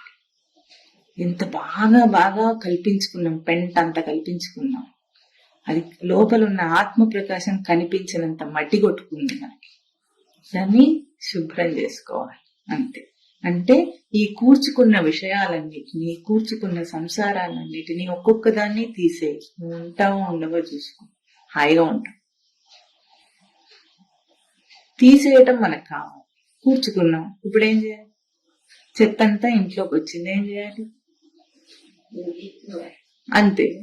ఊడ్చెత్తి బయట పారేయటం ఎంత సులభమో, ఎంత సింపుల్ గా మనం చెబుతున్నామో అంతే సునాయాసము ఆత్మను గుర్తించటం. మనం దాన్ని చాలా కష్టంగా చూస్తాం. ఏం చేయాలో ఏం చేయనక్కర్లేదు, అంత కష్టపడనక్కర్లేదు. పెళ్లి చేసుకునే ముందు ఎవరైనా అడుగుతారు ఏం చేయాల్సి వస్తుందో అని అడుగుతారా? దయా దాక్షిణ్యాలు లేకుండా 13 ఏళ్ళకు కూడా పెళ్లి చేసేసారు పూర్వకాలంలో, 8 ఏళ్ళకు కూడా పెళ్లిళ్ళు చేసేసారు. అది ఏం చేయాలో దానికి చెప్తారా? కనీసం ఎప్పుడైనా చెప్పారా? చెప్పలేదు. అట్లా నెట్టేయటం అంతే. నాటకం ఎట్లా ఆడాలో తెలియకుండా స్టేజ్ మీద నెట్టి పారేస్తే ఏం నాటకం ఆడతాడు వాడు? నేర్పించి ఆడించామనుకోండి ఎట్లా ఆడతాడు? నైపుణ్యంగా ఒక మహానటుడు అవుతాడు. నటించు చాలు, జీవించకు. నటించినంతసేపు నటుండని తెలుసుకో, ఆ పాత్రలో జీవించి అదే నేను అయిపోకు. పౌరాణిక సినిమాలో ఎస్వి రంగారావు గారు హిరణ్యకశిపుడు పాత్ర వేశారనుకోండి, హిరణ్యకశిపుడు అయిపోతాడా? కానీ ఎంతగా రాణిస్తాడు ఆ పాత్రలో. చూస్తే మనకేమనిపిస్తుంది, ఆయనే హిరణ్యకశిపుడు ఏమో అనిపిస్తుందా? మనం హిరణ్యకశిపుడు అంటే ఆయన్నే ఊహించేసుకుంటాం. ఎన్టీ రామారావు గారిని కృష్ణుడిగా ఊహించేసుకుంటారు. అంటే అయిపోతున్నారా? కావటం లేదే. మరి నువ్వెందుకు నీ పాత్రలో ఎల్లయ్య, సుబ్బయ్య, మల్లయ్య అయిపోతున్నావు? నేను స్త్రీని అంటున్నావు, నేను పురుషుని అంటున్నావు, నేను బ్రాహ్మణుని అంటున్నావు, నేను శూద్రుని అంటున్నావు, నేను ఫలానా ఎల్లయ్యని అంటున్నావు, మల్లయ్యని అంటున్నావు. ఎందుకు అంటున్నావు? నువ్వు అవి కావు. ఎట్లా బట్టలు విడిచి వెళ్ళిపోతాము, స్నానం చేస్తాము, అట్లాగే జీవుడు దేహాన్ని విడిచి వెళ్ళిపోతాడు. సింపుల్. పెద్ద కాంప్లికేటెడ్ గా ఇందులో సమస్యాత్మకంగా ఏమైనా ఉందా అసలు? ఏమి లేదే. రాకెట్ సైన్స్ తెలుసుకోవాలంటే ఎంత కష్టం చెప్పండి. ఎన్ని అర్థం చేసుకోవాలి. హ్యూమన్ ఫిజియాలజీ చదవాలనే చాలా కష్టం. ఒక సర్క్యులేటరీ సిస్టమ్ బొమ్మ గీయిస్తారే, ఎంత కాంప్లికేటెడ్ గా ఉంటుందా. అవన్నిటినీ చదవాలంటే ఆ రక్తనాళాల పేర్లు గుర్తుపెట్టుకోమంటారు, ఏమేమిటో కూడా చెప్పేస్తారు. 100 పేర్లు గుర్తుపెట్టుకోవాలి సైన్స్ చదవాలంటే. అంత కష్టమా ఇది? ఇంత సింపుల్ ఇది. ఉనికిని గుర్తించుకొని ఒకటి చెప్పారు. ఏది చేసినా ఒకటే చేయాలని చెప్తున్నారు. ఇంకేమిట కష్టం వచ్చింది మనిషికి? పూజ చేయాలన్నా కూడా రకరకాల మంత్రాలు, స్తోత్రాలు మార్చి చేయాలి. ఈ వ్రతానికి నియమాలు అంటారు, కడప గడగాలంటారు, అదంటారు, ఇదంటారు, కొబ్బరి ఆ పైన పెట్టంటారు, కింద పెట్టంటారు, గట్టు మీద దీపం పెట్టమంటాడు, కింద పెట్టమంటాడు, తూర్పు ముఖం అంటాడు, ఉత్తర ముఖం అంటాడు. ఇన్ని ఎక్కడున్నాయి? ఆత్మ చైతన్యాన్ని గుర్తించడానికి ఇంత కాంప్లికేషన్ లేదు అసలు. కూర్చున్నవాడు కూర్చున్న చోట చేయొచ్చు, తిరుగుతున్నవాడు తిరుగుతున్న చోట చేయొచ్చు. గుర్తించడానికి ఏం కావాలి? ఏం అక్కర్లేదు. అయితే చిత్తం నిలకడ కావాలి. ఆ నిలకడ సంపాదించడం కోసమే నువ్వు సాధన చేయాలి, అభ్యాసం చేయి తండ్రి అని పరమస్వామి వారు మనకి ఇక్కడ ఇచ్చిన ఒక గొప్ప సూత్రం. అభ్యాసం చేయి తండ్రి, చాలా వచ్చేస్తుంది. అభ్యాసమే అన్నిటికీ. అభ్యాస యోగం, బుద్ధి యోగము 18 అధ్యాయాల కంటే వేరేగా భగవద్గీత చూపించిన ప్రత్యేకత. మధ్యయోగం 3 యోగాలని, 18 యోగాలు కాక అభ్యాస యోగము, బుద్ధి యోగము, మధ్యయోగం అని మూడు కూడా చూపించారు భగవద్గీతలో స్వామి. ఈ 4 మహావాక్యాల చేత అహం బ్రహ్మాస్మి అన్న దర్శనం చేసిన వాడు అయమాత్మ బ్రహ్మాన్ని జీవిస్తాడు. దాంట్లో ఆ జీవించటమే గోవిందుని భజన చేయటం. అట్లా చేయకుంటే ఎట్లా ఉంటుంది అని మనను బాగా ఎగతాళి చేస్తున్నారు శంకరాచార్యుల వారు. ఇప్పటికీ ఇవాళ ఎంత ఇది 20 కాదు 14వ శ్లోకము ఏమో తిట్టించుకొని పాపము ఇట్లా మన మొహము ఎక్కడ పెట్టుకోవాలో తెలియకుండా తిట్టి పెడుతున్నారు. మన సంసారాన్ని, మన వ్యవస్థని దుయ్యబడుతున్నారు. అందులో ఇవాళ మన ఒక మహత్కార్యాన్ని వాళ్ళు చూపించబోతున్నారు. ఏమిటంటున్నారు? అంగం గళితం, ఫలితం ముండం, దశన విహీనం, జాతం తుండం. ఇట్లా చేసి చివరికి నువ్వేమవుతావో అని చెప్తున్నారనమాట. అంగం గళితం అంటే చర్మం అంతా ముడతలు పడిపోతుందట. తోలు తిత్తి అవుతున్నావు అని చెప్తున్నారు. ఫలితం ఉండం, తల నెరుస్తోంది. దశన విహీనం, జాతం తుండం అంటే ఈ తుండం, ఈ దంతాలన్నీ కూడా దశన విహీనం, వాటి దశని కోల్పోతున్నాయి. ఇట్లా ఒక పన్ను కూడా సరిగ్గా ఉండదు. ఇప్పుడు వీడు ఏమయ్యాడు? తోలు తిత్తయ్యాడు. ఏం చేసి? ఈ మహా ఉద్ధారకం అంతా చేసి జీవితకాలం తోలు తిత్తయ్యాడు. తర్వాత జుట్టు నెరిసిపోయింది, పళ్ళన్నీ ఊడిపోయింది. వృద్ధో యాతి గృహీత్వా దండం. వృద్ధుడై ఇప్పుడు ఏం చేస్తున్నాడు? ఓ దండం వచ్చింది వీడికి. 3వ కాలు, 2 కాళ్ళు సరిపోక ఇంకో కాలు తెచ్చుకున్నాడు. కర్ర చేతికి వచ్చింది. తదపి నా ముంచతి ఆశాపిండం. అప్పుడు కూడా వీడికి ఆశ చావటం లేదు, విడవటం లేదు. నా ముంచతి. అయ్యో రామ అంటున్నారు ఇక్కడ శంకర్లు. ఏం చెప్పాలి వీడి గురించి? ఇప్పటికి కూడా ఏం చేస్తాడు? పళ్ళు లేక తినలేకపోతున్నానుగా అంతే అనుకుంటాడు, లేదా పళ్ళు గట్టించేసుకుంటాడు. అంతేగాని తిని సాధించిందేమన్న వైరాగ్యం రాదు వీడికి. దీన్ని ఎట్లా తినాలి అని ఒక ప్రయత్నం చేస్తాడు. కరకరలాడే పదార్థం ఉందనుకోండి, ఏదైనా ఏం చేస్తాడు? లేకపోతే మిక్సీ వేసుకొని తింటానంటాడు, లేదా నానబెట్టుకుని తింటానంటాడు. కానీ తినకుండా మాత్రం ఉండలేడే. పళ్ళన్నీ ఊడిపోయి ఏం చెప్తున్నాయి? దీనికి కూడా ఒక కథ చెప్తారు పరమస్వామి వారు. చెప్పుకున్నావా? అమ్మగారు ఎప్పుడు వినలేదు కనుక. ఒకడు ఏం చేశాడంటే బాగా తెలివైన వాడు. తెలివి ఏంటుంది? ఏం తెలివది? లోకంలో బాగా కుడి తెలివితేటలు ఉంటాయి. ఆ తెలివితేటలు ఏం చేస్తాడు? అందరూ ఏమంటున్నారు? పోయేటప్పుడు భగవన్నామ స్మరణ చేయాలి, అంతే కదా. అప్పుడు వాడికి ముక్తి వస్తుంది, లేదా స్వర్గం ఏదో వస్తుంది అని అనుకుంటాడు, పుణ్యం వస్తుందో ఏదో అనుకుంటాడు. ఇటువంటివి వింటాం కదా అక్కడక్కడ. సరే అట్లాగే పోయేటప్పుడు చేస్తానని అనుకొని ఒక తపస్సు చేయటం మొదలు పెట్టాడు. అందరు ఏం చేస్తారు? ఈ శివుడికో బ్రహ్మదేవుడికో విష్ణుమూర్తి కోసమో తపస్సు చేస్తారు. వీడేమో బాగా తెలివైన వాడు కనుక యమధర్మరాజు కోసమే తపస్సు చేశాడు ఏకంగా. చేసి యమధర్మరాజు వచ్చేసాడు. కథల్లో అట్లాగే వస్తారు, మనం చేస్తే రారు కానీ కథల్లో వచ్చేస్తారు. ఏం కావాలి నీకంటే చక్కగా కోరిక కోరుకున్నట్ట. ఏం కోరిక అంటే, ఇప్పుడు వీడికి ఏం కావాలి? దేహం విడిచే ముందు భగవన్నామ స్మరణ కావాలి. ఎప్పుడు విడుస్తామో మనకు తెలియదు కదా. ఈ కాలం ఎవరికి నిర్దేశించలేదు, ఆయుష్ ఎంతో తెలియదు. మనకేం మ్యానుఫ్యాక్చరింగ్ డేట్ ఉంది కానీ ఎక్స్పైరీ డేట్ లేదు కదా. డేట్ రివీల్ కాలేదు మనకి. ముందే అందరికి ఎక్స్పైరీ డేట్ రాసుకుని వచ్చాం, కానీ మనకు తెలియడం లేదు. అతి తెలివితో ఏం చేశాడు? ముందే ఆ డేట్ తెలుసుకుంటే అంత కాస్త ముందు భగవన్ నామస్మరణ చేసేస్తే సరిపోతుందని అనుకున్నాడు. ఇంకా అది చెప్పగలిగింది ఎవరు? యముడు ఒక్కడే. కనుక యముడి కోసం తపస్సు చేసి యముడి అడిగాడట, స్వామి నాకేం ఇవ్వక్కర్లేదు, కాకపోతే ఒకటి, నువ్వు వచ్చి నా ప్రాణాలు తీసుకుపోయే ముందు నాకు కాస్త లెటర్ పంపించు అన్నమాట.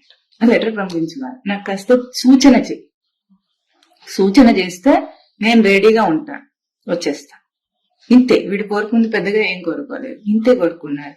చాలా తెలివైన వాడు కదా. మనకు లోకంలో ఉన్న కుళ్ళు తెలివితేటలు అంటే ఇట్లాగే ఉంటాయి.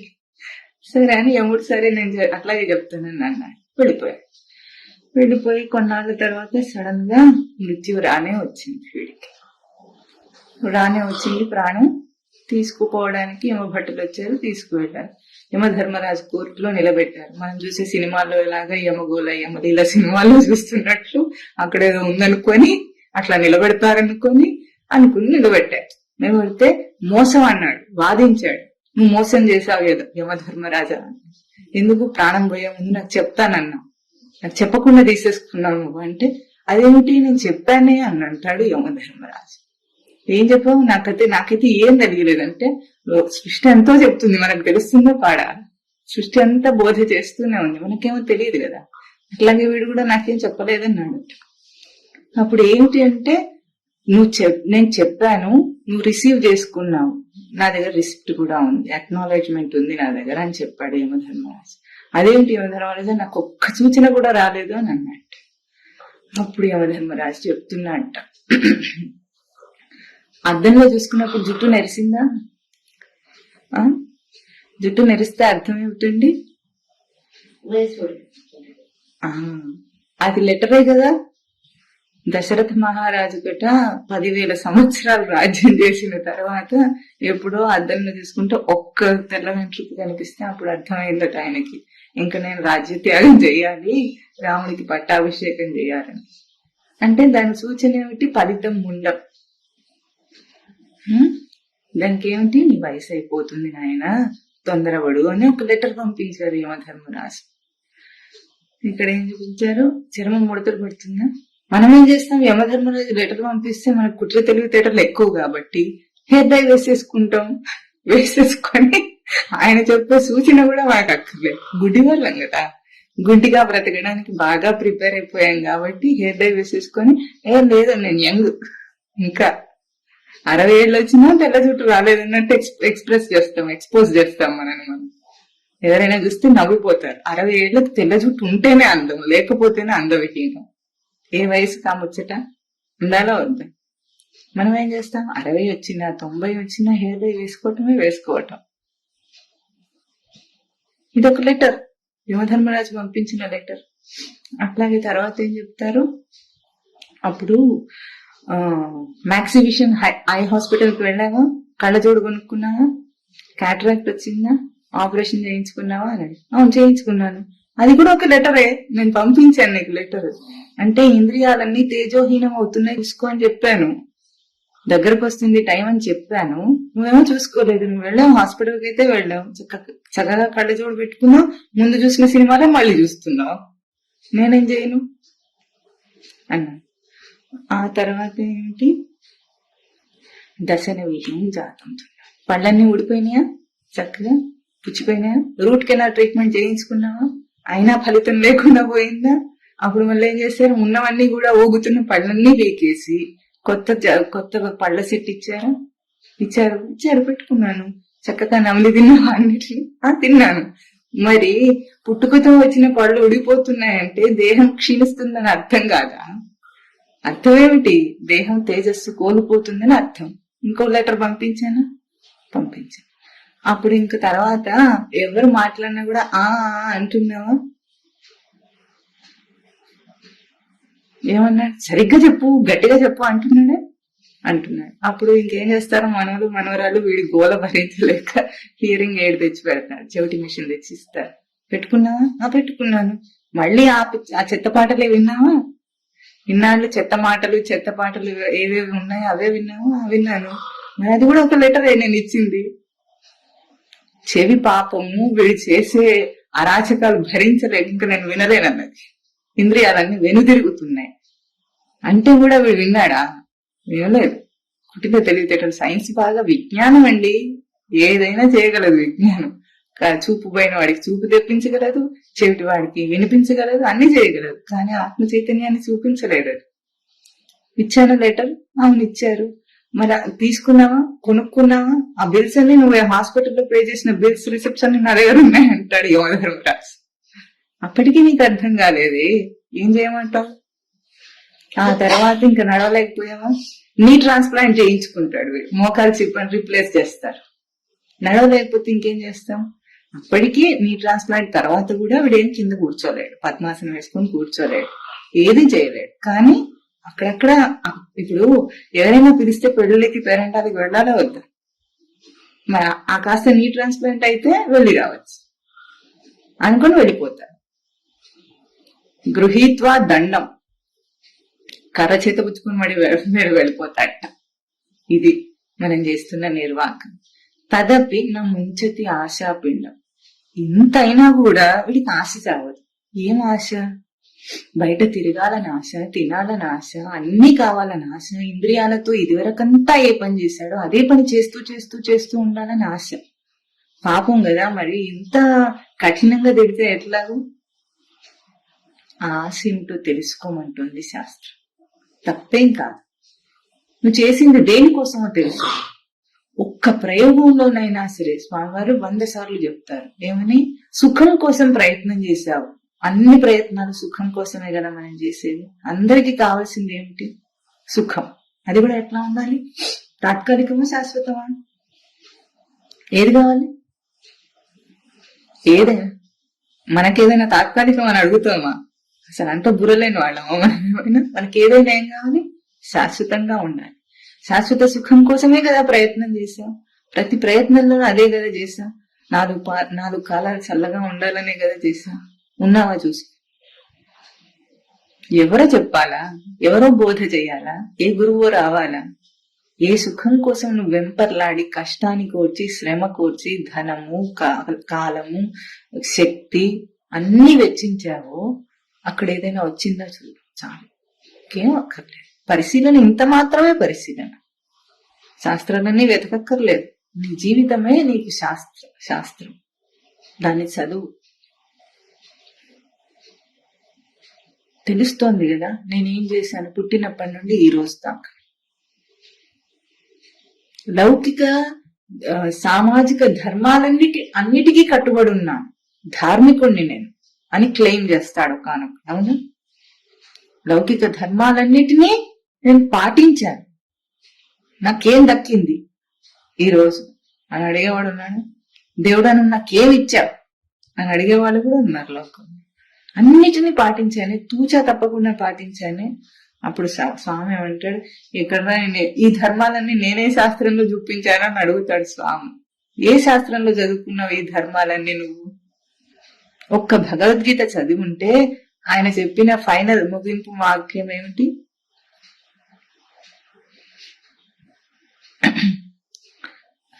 భగవద్గీత ప్రతిష్ఠ చేసింది ఏమిటంటే మొదటి వాక్యము స్వామిది, నా అసతః విద్యతే భావః నా అభావో విద్యతే సతః. ఉనికికి లేమి లేదు, లేమికి ఉనికి లేదు. నువ్వు చెప్పే ఊహా జగత్తుకి ఉనికి లేదు. నీ ఉనికికి లేమి అనేదే లేదు. ఇది ప్రతిష్ట వాక్యం. ముక్తాయింపు వాక్యం సర్వధర్మాన్ పరిత్యజ్య మామేకం శరణం వ్రజ అహం త్వా సర్వపాపేభ్య మోక్షయిష్యామి మా శుచః. ఏడవకు మా శుచః. నిన్ను ముక్తుణ్ణి చేస్తా. ఎప్పుడు అన్ని ధర్మాలను విడిచిపెట్టి నేనే కావాలని కోరు, ముక్తుణ్ణి చేస్తా. అభయం ఇచ్చాడు స్వామి. కాదన్నాం మనం. ఏం చేశాము? సాంఘిక ధర్మాలు, లౌకిక ధర్మాలు, గృహస్థ ధర్మాలు, ఆ ధర్మాలు, ఈ ధర్మాలు ఒకటా రెండా? మనకి అన్ని ధర్మమే. ఏది కాదంటాము అనగలిగే అని ప్రశ్న వేసుకున్నావు ప్రతిసారి. ఏది కాదనలేకపోయావు. అన్నిట్లో తిరిగాడు. చూస్తే జీవితం అయిపోయింది. చివరికి యమధర్మరాజు వచ్చి కూర్చున్నాడు. కాసేపు ఆగయ్యా, అక్కడే ఉండు అని ఎక్స్టెన్షన్ చేసుకుంటున్నాం, లైఫ్ ఎక్స్టెండ్ చేసుకుంటున్నాం. హాస్పిటల్కి వెళ్తే ఏం చేయగలడు? లైఫ్ ఎక్స్టెండ్ చేస్తాడు. లైఫ్ ఎక్స్టెండ్ చేస్తే డాక్టర్ కి కృతజ్ఞతలు చెప్పి ఫీజు కట్టి వస్తున్నావే, మరి దాన్ని ఏం సద్వినియోగం చేసుకుంటున్నావు? చెయ్యి పోని, కళ్ళజోడు పెట్టుకో, చెవిటి మిషన్ పెట్టుకో, హెయిర్ డై అక్కర్లేదు దానికి, ఊరికేనే అది రూపానికే గాని, దండం పట్టుకో, ఇంకేమైనా చెయ్యి. నీ ట్రాన్స్ప్లాంట్ చేయించుకుంటావో ఏ అంగమైనా ట్రాన్స్ప్లాంట్ చేయించుకో, దాన్ని నువ్వు ఉపయోగపరుచుకో. మరి ఆ దేహాన్ని పొడిగించుకున్నావా?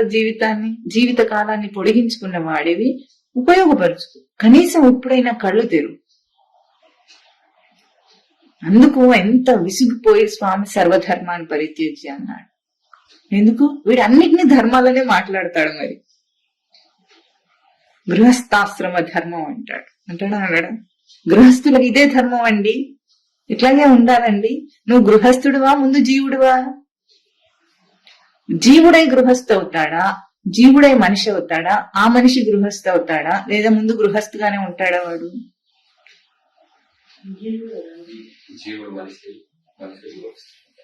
ముందెవరు? జీవధర్మం నీకు ధర్మమా? గృహస్థ ధర్మం ధర్మమా? మరి జీవుడిగా నీ కర్తవ్యం ఏమిటి? తనను తాను తెలియగా సృష్టి ఈడే అవకాశం. జీవుడికి ఎందుకు ఈ సృష్టి? ఏమిటి గందరగోళం? ఎందుకండి ఇదంతా గోళ? ఈ చిక్కుముడు ఎంత ఎందుకు? నిన్ను నువ్వు తెలుసుకోవడానికి. ఇంకేం లేదు, అక్కడ పర్పసే లేదు.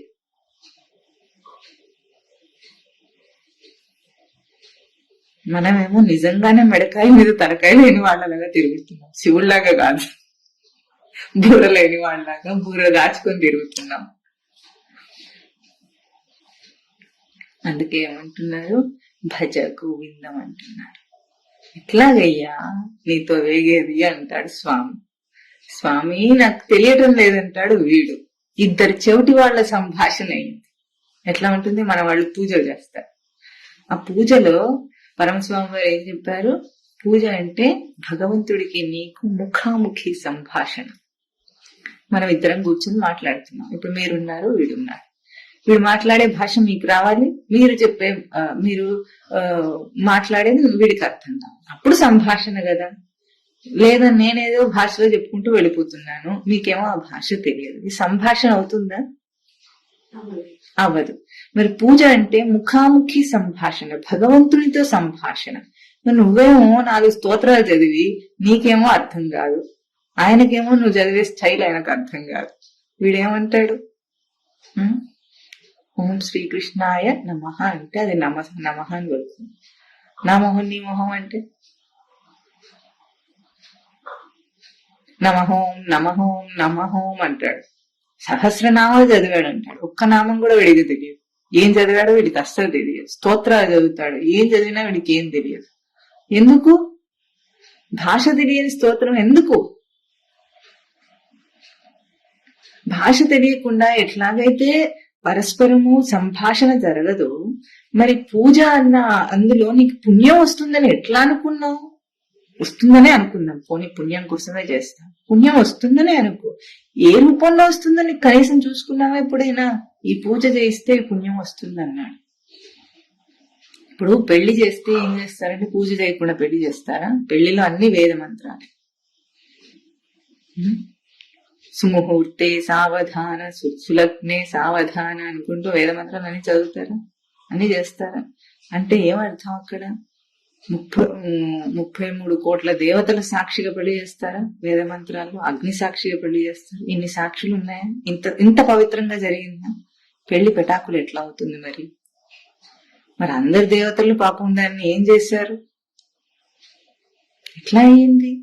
నీకు సంభాషణ రాక అయ్యింది అట్లాగూ. నువ్వేం చెప్తున్నావు? ఆయనకు అందలేదు, ఆయన చెప్తున్నాడా నీకు అందలేదు. అందుకే పూజలన్నీ వృధా అయిపోయింది. అవన్నీ ఆపేసి భజ గోవిందం, భజ గోవిందం, భజ గోవిందం, గోవిందుణ్ణి భజన చేయి. ఆ భాష నేర్చుకో. సృష్టి అందించే భాష నేర్చుకో. సృష్టి బోధ చేస్తుంది. మనకొచ్చే కష్టాలు సుఖాలు అన్నీ కూడా సృష్టి యొక్క బోధ. మనకు తటస్థించే మనుషులందరూ కూడా మన గురువులు. ముందు బాగా హింస పెట్టే భర్త లేదా బాగా సుఖ పెట్టే భర్త, ఇద్దరు కూడా నిన్ను మోహంలో ముంచేస్తున్నారు. అక్కడ ప్రవర్తిస్తూనే సత్యాన్ని దర్శించి ఏమిటి నాటకం? ఆ జీవుడు నేను, వీడొక జీవుడు వాడొక జీవుడు, అంతే కదా. జీవుడికి మధ్యలో రూపాంతర భేదాలు, నామాల భేదాలు ఏర్పరచుకుని నేను భర్త అయ్యాను, నువ్వు భార్య అయ్యాను. ఎట్లా అవుతారు? లోపల జీవుడికి లింగ భేదం ఉందా? వయోభేదం ఉందా? కుల భేదం ఉందా? జాతి భేదం ఉందా? జీవుడికి ఏమైనా భేదాలు ఉంటాయా? మనం ఏం చేసాము? నామరూపములతో ఈ భేదాలు కల్పించి వాడితో వ్యవహారం చేస్తున్నాం. జీవించటం లేదు. మనం భార్యాభర్తలు కలిసి జీవించటం లేదు, వ్యవహారం చేస్తున్నారు. తల్లి పిల్లలు కలిసి జీవించటం లేదు, వ్యవహారం చేస్తున్నారు. జీవిస్తే ఎట్లా ఉంటుంది? వీడు ఎటువంటి జీవుడో అక్కడ కూడా అదే జీవుడు ఉన్నాడు, వేరే జీవుడు లేడు.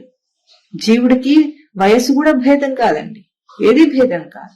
సంస్కారం ఒక్కటే జీవుడి స్వరూపం. ఈ సంస్కారం ఆ సంస్కారంతో మాట్లాడుతుంది, లేదా ఈ ప్రవృత్తి ఆ ప్రవృత్తితో డీల్ చేస్తుంది. ఇంతే మన జీవితం. ఇట్లా జీవిస్తే ఆ సంసారం ఏమవుతుంది? పూజ అవుతుంది, ఆరాధన అవుతుంది, జీవితం అవుతుంది. మనం జీవించేదంతా గుడి జీవితం. జీవితం లేదు అందులో. వావి వరుసలతో మనం ఏర్పరచుకున్న బంధ బాంధవ్యాలన్నీ మోహ కారణాలే గాని నిజాలు కావు. వీడు వాడని మతి భ్రమణమున భిన్నులై పరవర్తిల్లు. వీడు వాడు వేడు నావాడు నీవాడని మతి భ్రమణం అన్నాడు ప్రహ్లాదు. భిన్నులై ప్రవర్తిల్లు. ఇంత భిన్నత్వం ఎందుకు?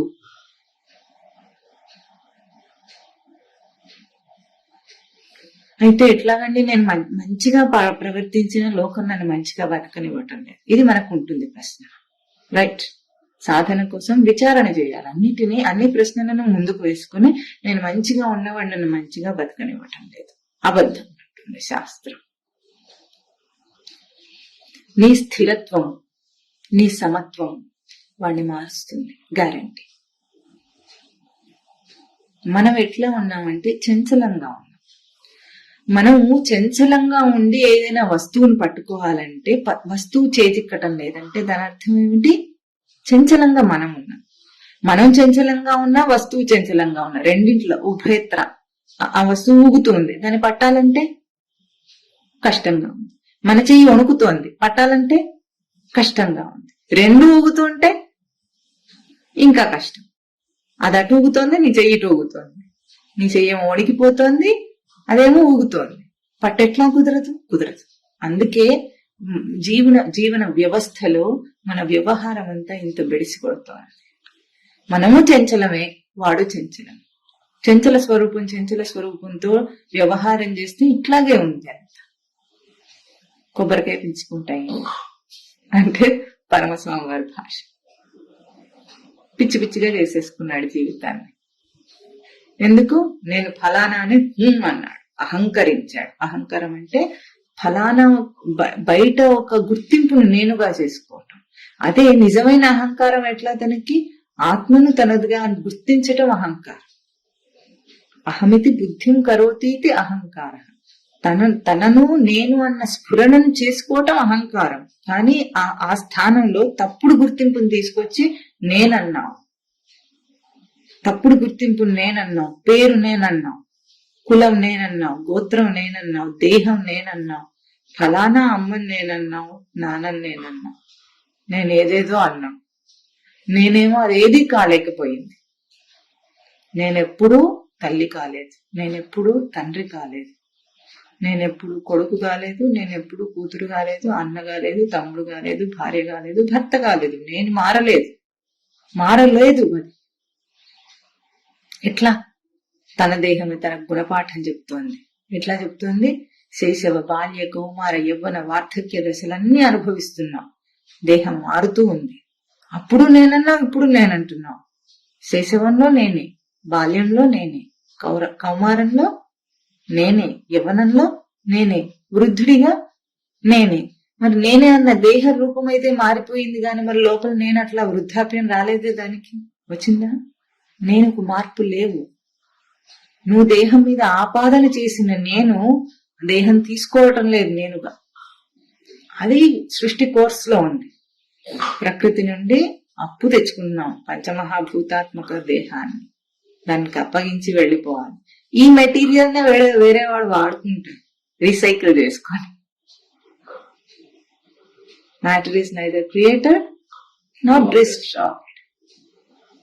ఈ మ్యాటర్ క్రియేట్ అవ్వలేదు, డిస్ట్రాయ్ కాదు. ఈ ఉపాధి నేను ఇప్పుడు వాడుకుంటున్నాను. తర్వాత ఏమవుతుంది? పంచమహాభూతాల్లో కలిసిపోతే ఇంకొక దేహంగా ఏర్పడుతుంది, ఇంకోటి వాడుకుంటాడు. ఇంత మాత్రమే, రీసైకిల్. నేనంటే దీన్ని ఎంత దేహాత్మ భావము, దేహ భ్రాంతి మనకి పోవటం లేదు, గుర్తింపు పోవటం లేదు. ఫలానా అన్న గుర్తింపు నుండి తప్పుకోవాలంటే ఎంత కష్టమైపోయింది. పుట్టుకతో వచ్చిన బుద్ధి పుడకల దాకా కూడా పోవటం లేదే. మహామహా జ్ఞానులకు కూడా ఈ అవాంతరం జరుగుతోంది. ఇట్లా అంటాడు నేను ఫలానా అని. సృష్టిలో నేను ముట్టుకున్నది ఏదైనా నేనే అయితే దాన్ని భిన్నంగా ఎట్లా చూడగలను నేను? ఇంత మాత్రపు గుర్తింపు లేక చివరికి మన దశ ఏమవుతుంది? దేహము, ఇంద్రియాలన్నీ కూడా తేజస్సును కోల్పోతున్నాయి. చేతులకు పట్టు లేదు, కాళ్ళకు సత్తువ లేదు. తిందామంటే జీర్ణించుకోలేడు. ఇప్పుడు మళ్ళీ ఏం చేయాలి? జీర్ణానికి మందు వేసుకోవాలి, అప్పుడు తినాలి. బాగా తినేస్తే ఎక్కువ శక్తి వస్తే కూడా తట్టుకోలేదు దేహం. ఇప్పుడు వృద్ధాప్యంలో ఎంత అవాంతరం అయింది చూడండి. ఎట్లా తయారైంది దేహం, ఎవరు చేసుకున్నారు? ఇప్పుడైనా కనీసం ఆశా పిండాన్ని వదులమంటున్నారు. పిండం అంటే పిడి సంఘాతే ధాతు, హింసిస్తోంది నిన్నది ఆశ. ఆశయ బధ్యతే జంతు కర్మణ బహుచింతయ ఆయుక్షీణం న జానాతి. ఆయువు కరిగిపోతోందని తెలియటం లేదు, ఆశ చేతి బంధింపబడున్నాడు. ఇప్పటికీ మళ్ళీ ఏదో చేద్దామని అనుకుంటాడు.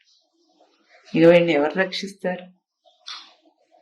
పునరపి జననం, పునరపి మరణం, పునరపి జననీ జఠరే శయనం. జననీ జఠరంలో శయనించాలంటే అంత బాగుంటుంది. డన్లో పెట్ట ఇంత చిన్న ప్యాకెట్ లో పడుకోబెట్టినట్టు చచ్చి పడుండాలి. ఎక్కడ? మలమూత్రముల పక్కన. గర్భ నరకం ఎట్లా ఉంటుంది? అసలు జీవుడు ప్రయాణం చేసేదే మనం అసహించుకునే ద్వారం గుండా. తల్లి గర్భంలోకి ఎట్లా వెళుతున్నాడు?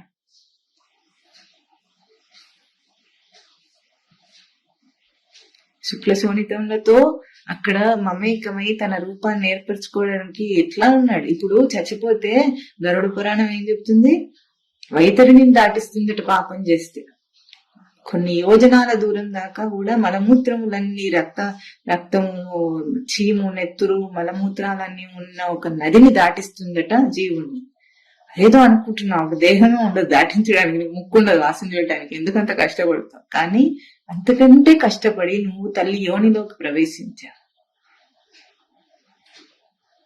ఆ తల్లి యోనిలో అక్కడే కదా పడున్నావు, మలమూత్రాల పక్కన యూరినరీ బ్లాడర్ ఉంటుందా ఉండదా? పెద్ద ప్రేగుల్లో మలం తయారయ్యేది అక్కడే మలాశయం ఉంటుందా ఉండదా? గర్భాశయం పక్కనే కదా మలాశయం ఉండేది. కంపు కొట్టదు? ఆ ఉమ్మి నీటిలో పడి ఇది కాక తల్లి చేసే వికృత చేష్టలన్నీ ఉంటాయి. నాన్న చెత్త తిండి తింటుంది, వీడికి లోపల ఏమవుతుంది? ఆ చర్మం మండుతోంది. పునరపి జనని జఠరేసి అయినా మళ్ళీ నేను జన్మ ఎత్తేస్తానంత సులభంగా ఉండదు. ఏ యోనైనా అంతే. ఈ గర్భనరకాన్ని అనుభవించాల్సిందే జీవుడు. ఇదంతా కష్టంగా కనిపించటం లేదా? ఈ రోజు సాధన అంత కష్టమైందా, మనకి భారమైందా? ఈ రోజు ఇప్పుడు అధునైవ సుఖీ శాంత బంధముక్తు భవిష్యసి అని చెప్తుంటే దీన్ని పెడచెవిన పెట్టి మళ్ళీ జన్మనెత్తడానికైనా సరే ఏర్పాటుగా ప్రిపేర్ అయిపోయి ఉన్నాడు గాని సరే ఇప్పుడే చేస్తాను, ఈ రోజైనా సరే మొదలు పెడతానని అనటం లేదెవ్వ. దీని విశిష్టతనే గుర్తించటం లేదు. ఇంకా పైగా ఎట్లా ఉంటారు బంధువులందరూ? రాబంధువులు, వాళ్ళు బంధువులు కాదు. పరమస్వామి గారు ఒక మంచి ఉపమానం చెప్తున్నారు. ఏమిటి? రోలర్ వెళ్తుందట, డాంబార్ రోడ్ వేస్తుంటే దానికి వెనకాల చక్రం తిరుగుతుంటే కాస్త అంటుకుంటుందా? దానికి వెనుకున్నవాడు గీకేస్తూ ఉంటాడు. మనకు అసలే అధ్యాత్మం ఇది అంటనే అంటది. ఆ అంటిన కాస్త ఏదైనా ఉంటే వెనకాల విడిచి గీకేస్తుంటాడు. ఈ బంధువులందరూ చేసేది అది. వీళ్ళ బంధువులు అంటే బంధించేవాడు. ప్రహ్లాదుడు ఎంత చక్కగా చెప్తాడు. బంధువులంటే చుట్టాలు, దొంగలు, సుతులు, రుణస్థులు. వీళ్ళ అప్పులు వాళ్ళు. నీ దగ్గర అప్పు తీర్చుకోవడానికి నీ వెంట పడుతున్నారు అంతే తప్ప నీ మీద ప్రేమ, దోమ, గీమ ఏం లేవు. అన్ని ఉట్టివే.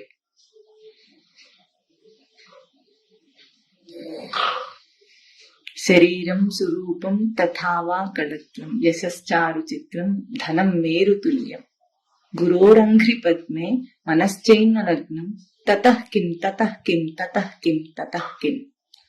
అందమైన శరీరం ఉందట. శరీరం సురూపం తథావా కళత్వం, అందమైన భార్య ఉంది. యశశ్చారు చిత్రం, నీ కీర్తి ప్రతిష్టలు దిగంతాలకు వ్యాపించినవి. ధనం మేరుతుల్యం, మేరు పర్వతం అంత ధనం ఉంది. మనశ్చేన్న లగ్నం గురోరంఘ్రి పద్మే, గురువు యొక్క పాదపద్మం యందు నీ మనస్సు కనుక లగ్నం కాకపోతే తతః కిం, ఏం చేసుకుంటావు? ఇవన్నీ తినగొట్టుకుంటావా? ముఖే శాస్త్ర విద్య, ఎన్ని విద్యలు వస్తే ఏం లాభం, ఎంత పండితుడు అయితే ఏం లాభం, ఇవన్నీ నీ వెంటరా. సంప్రాప్తే సన్నిహితే కాలే హి నరక్షతి నరక్షతి నరక్షతి. ఇవేవి నిన్ను రక్షించవు. నువ్వు దేనికోసం పాటుపడుతున్నావు? ఇవి నిన్ను రక్షించవయ్యా. ఒక్క గోవిందుణ్ణి భజించటమే నిన్ను రక్షిస్తుంది. ఇంతకు మించింది ఇంకొకటి నిన్ను రక్షించేది సృష్టిలో లేనే లేదు. దానికి ఏం అక్కర్లేదు. ఒక్క ఇంద్రియ చేష్టలో, ఒక్క ఇంద్రియ కదలికలో, ఒక్క ఇంద్రియ కర్మలో నిన్ను నువ్వు నిలుపు. సాధన కర్మను ఆచరించు. ప్రవృత్తి నివృత్తుల భేదాన్ని గుర్తించు. అలవాట్ల ప్రకారం కొట్టుకుపోతున్నా.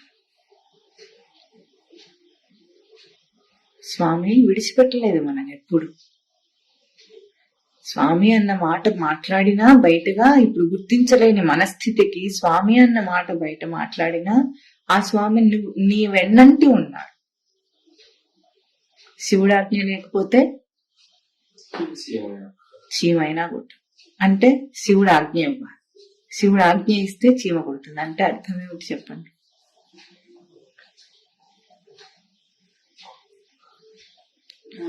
చీమ కుట్టాలంటే చీమకు చైతన్యం ఉండాలా వద్దా? అసలు చీమ కుట్టాలన్నా చీమ ఇంద్రియం ద్వారా కుడుతుంది. చీమకు కూడా ఇంద్రియాలు ఉంటే దాంతో కుడుతుంది కదా. దానికి చైతన్యంతో కుట్టిందా, జడంగా కుట్టిందా? జడమైన చచ్చిపోయిన చీమ నిన్ను కుట్టగలదా? మరి శివుడాజ్ఞ అంటే ఏమిటక్కడ? చైతన్యం ప్రవర్తిస్తోంది, తాండవిస్తోంది సృష్టి అంతా శివలీల. ఎక్కడ వెతుకుతావు శివుణ్ణి? ఒక పరమశివ భక్తుడు ఉన్నట్ట. అప్పుడు అతను ఏం చేశాడు, శివుడు లింగం వైపు కాళ్ళు పెట్టి వేరే వైపు తల పెట్టి పడుకున్నాడు గుళ్ళో. వేరే అందరు వచ్చి గోల గోల చేసేసారట, శివలింగం మీద కాళ్ళు పెట్టి పడుకుంటావా నువ్వు అని, అంత మహాపరాధం చేస్తున్నావా నువ్వు అని. సరే అయితే ఆయన ఏమన్నాడు, నా కాళ్ళు తీసి శివలింగం లేని చోట పెట్టయ్యా అన్నాడు. ఎక్కడెక్కడ ఆ కాలు ఆయన కాలు మోపాడో అక్కడ శివలింగం ఉద్భవించిందని కథ చెప్తే మనకి ఎట్లా ఉంటుంది? పెద్ద నమస్కారం చేసి ఆనందాశ్రులు గార్చేస్తాం. ఇది కథ. కథ ఏమిటి? ఉపమానం. ఉపమేయం ఏమిటి? నీ ఏదైనా ఒక ప్రవర్తన చూపించు, చైతన్యం లేని ప్రవర్తన చూపించు. ప్రవర్తన అంటే కదలిక కాదది, చైతన్యం. నువ్వు వేలు ఇట్లా కదిలించాలంటే ఇది వేలు యొక్క కదలిక కాదు. రాస్తున్నాం అనుకున్నాం, అక్షరం యొక్క స్వరూపం ఏమిటి? అక్షరం ఎట్లా రాస్తాం మనం? పెన్ను పట్టుకుంటాము, రాస్తున్నాం. ఆ అనే అక్షరం రాస్తున్నా, చేతితో తిప్పుతున్నా. కలం రాస్తుందా? చేయి రాస్తుందా? బుద్ధి రాస్తుందా? చైతన్యం రాస్తుందా? చైతన్యం. ఇప్పుడు ఏదేది లేకపోతే రాత అన్న జరగదంటే పెన్ను లేకపోయినా రాయం, చేయి లేకపోయినా రాయం, మెదడు లేకపోయినా రాయం, బుద్ధి లేకపోయినా, చైతన్యం లేకపోయినా రాయం. కానీ ముఖ్యమైనది ఏమిటి? ఇప్పుడు పెన్ లేకపోతే నువ్వు బయట రాయం అంతే. నీ మనసులో అనుకుంటే అనుకోవచ్చు కదా, అనుకోవచ్చు. కానీ ఇవన్నిటికీ ఆధారమైన చైతన్యాన్ని తీసేస్తే మాత్రం మనసు కూడా ఏది అనుకోలేదు. ఇప్పుడు ఏది ఆధారమైంది? తర్కం, లాజికల్ మైండ్స్ మనం అందరివి. ఆలోచించు. మరి ఇప్పుడు ఈ క్రియలన్నీ చైతన్యం యొక్క విస్తారములా నువ్వు చేసే నాటకాల గుర్తించక జీవితం ఏమైంది? అభాసుపాలైంది. నీ చైతన్యానికి ఇప్పుడు ఎటువంటి రూపం వచ్చిందంటే దీన్ని తిట్టాల్సి వస్తుంది, సంసారాన్ని నిందించాల్సి వస్తుంది, జగత్తును నిందించాల్సి వస్తుంది. ఎందుకు? కేవలం నీ గుర్తింపు లేనంత మాత్రం చేత. అదే గుర్తిస్తే జ్ఞానికి ఎట్లా కనిపిస్తుంది? యథా దృష్టి తథా సృష్టి. జ్ఞానికి సర్వం బ్రహ్మమయం, అజ్ఞానికి దుఃఖాలయం జీవితం. దేహం దుఃఖాలయమా దేవాలయమా? దేహం దుఃఖాలయమా దేవాలయమా? దేవాలయం. గుర్తించకపోతే దుఃఖాలయం.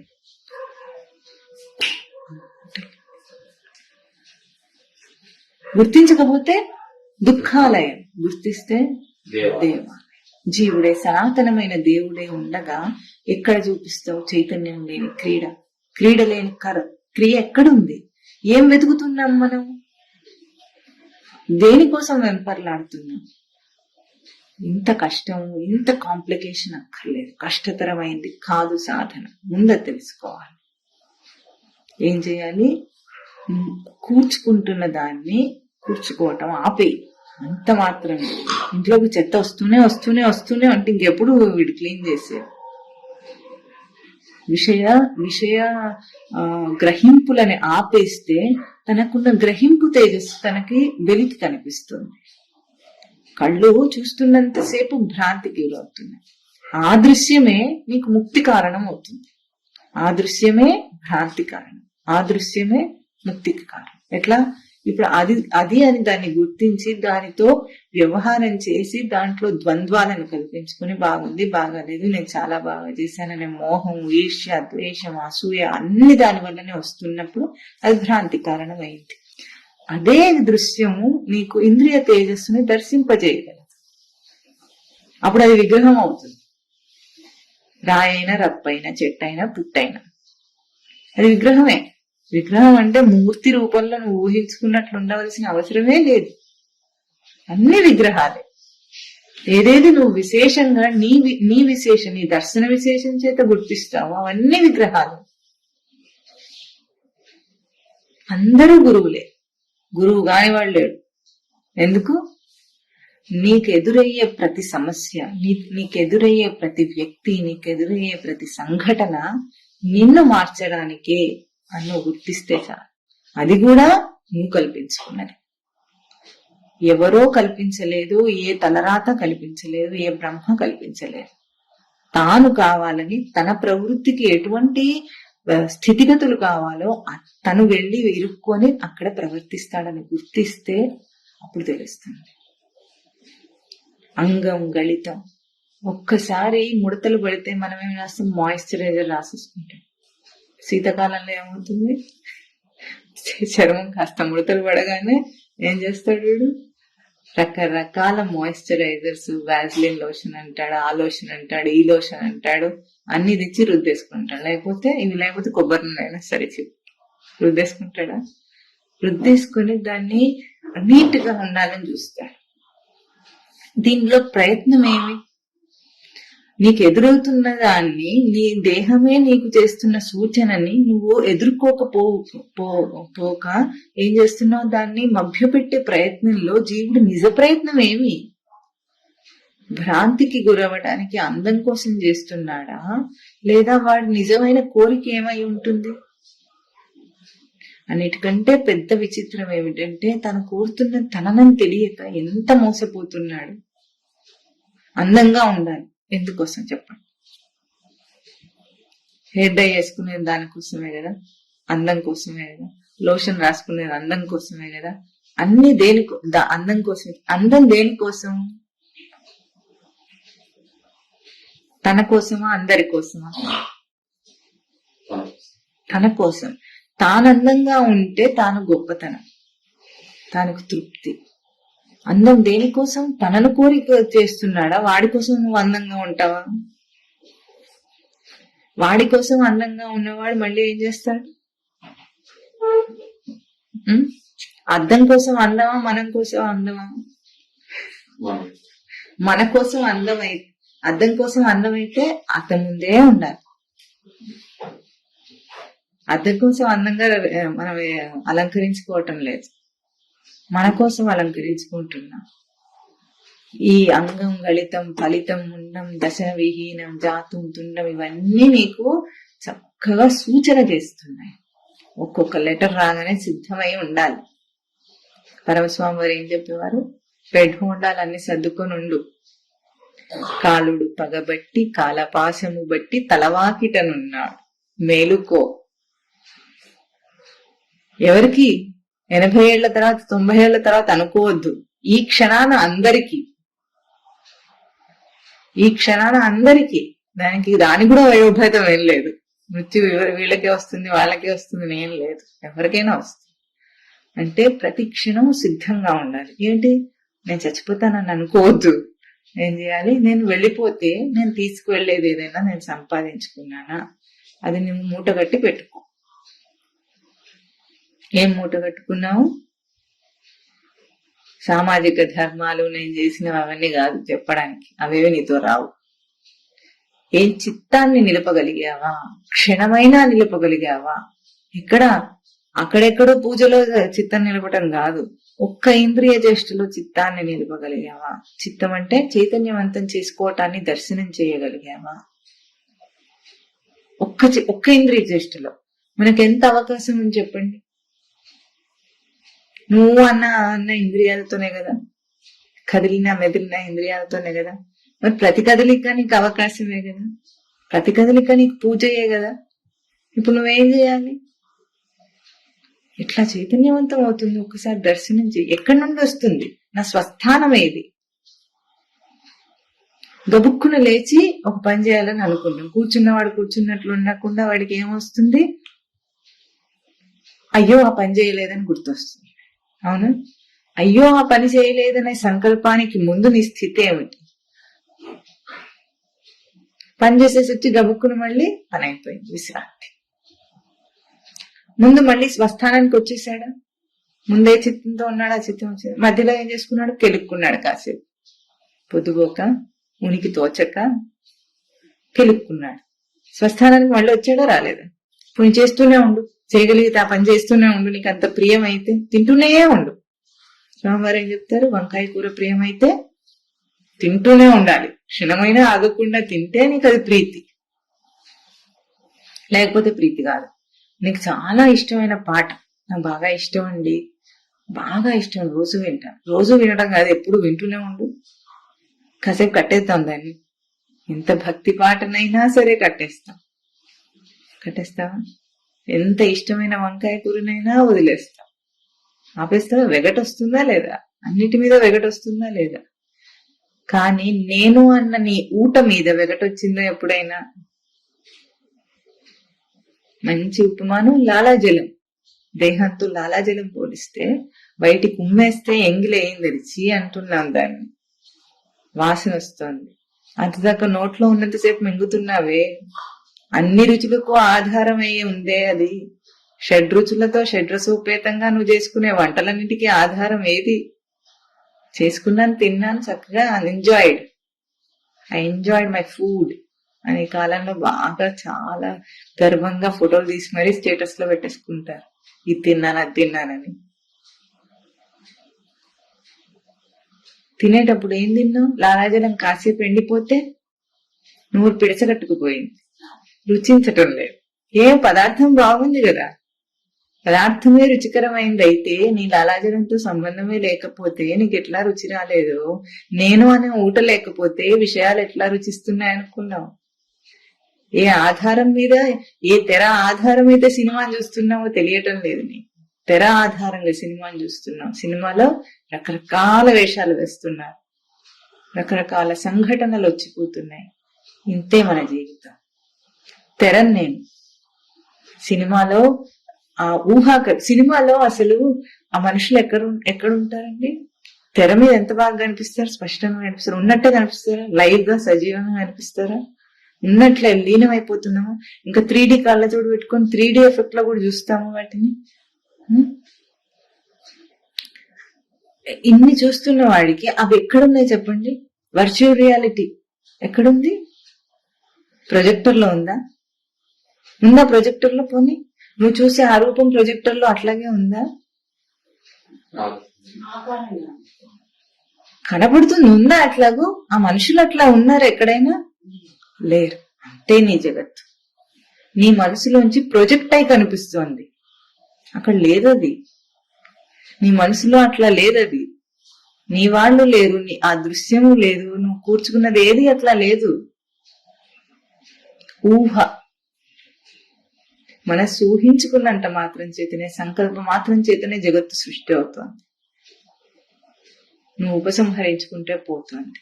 నీకు తెలియజేయాలనే రోజు నిన్ను పడుకోబెడుతుంది సృష్టి. వీడికి ఇట్లా చెప్తే అర్థం కాదు, 24 గంటల్లో కాసేపైనా కునుపిస్తే వీడికి, ఆ కునుపులో వీడికి తెలుస్తుంది. ఎక్కడికి పోతున్నావు చెప్పండి, పడుకొని ఎక్కడికి పోతున్నావు, ఏ ట్రైన్ ఎక్కుతున్నావు, ఏ బస్ ఎక్కుతున్నావు, మళ్ళీ ఎట్లా వస్తున్నావు? ఒక్కసారి మెలకువతో నిద్రపోతే వాడికి ఇంకా ఢోకా లేదు, వాడికి జీవన్ముక్తి వస్తుంది. కలగనేటప్పుడు కనుక నీకు ఇది కళ అని తెలిస్తే ఈ జాగ్రత్త కళను గుర్తించగల. కలగనటమే సరిపోయింది మనకి. ఈ కళ వచ్చింది, ఆ కళ వచ్చింది, వాడొచ్చాడు, వీడొచ్చాడు, వాడు అబద్ధమే, వీడు అబద్ధమే, అది అబద్ధమే. ఊహా కల్పితం కాదా? మరి ఈ లోకం మాత్రం ఎట్లా అనిపిస్తుంది? శృణు సుఖకామో ఏది సతతం. నీకు ఒకవేళ సుఖమే కావాలనుకుంటే విను, సతతం. నీకు ఎల్లప్పుడూ సుఖం కావాలంటే విను. స్వప్నే దృష్టం సకలం హిమృష జాగృతి చస్మర తత్వరీతి. నువ్వు సుఖం కావాలంటే ఒక నిజం చెప్తాను విను అన్నారు శంకరులు. ఏమిటి? స్వప్నే దృష్టం సకలం హిమృష జాగృతి చ తత్వదితి స్మర. ఇట్లాగైతే కలలో నీ జగత్తు అబద్ధము, ఈ కలలో కూడా నీ జగత్తు అబద్ధం రా వెరి వెంగళప్ప అంటున్నారు. మనమేమో ఈ అబద్ధాన్ని ఊహించుకొని తెరనై ఉండి మనమేమవుతున్నాము ఇప్పుడు? సినిమాలో తైతక్కలాడి రక్తం వస్తే సినిమాలో ఏడ్చే ప్రేక్షకుడిగా అవుతున్నాం. నిజంగానే చచ్చిపోయాడేమో అన్నంత బాధపడుతుంది. చచ్చేవాడెవడు, పుట్టేవాడెవడండి? పుట్టింది ఎవరు?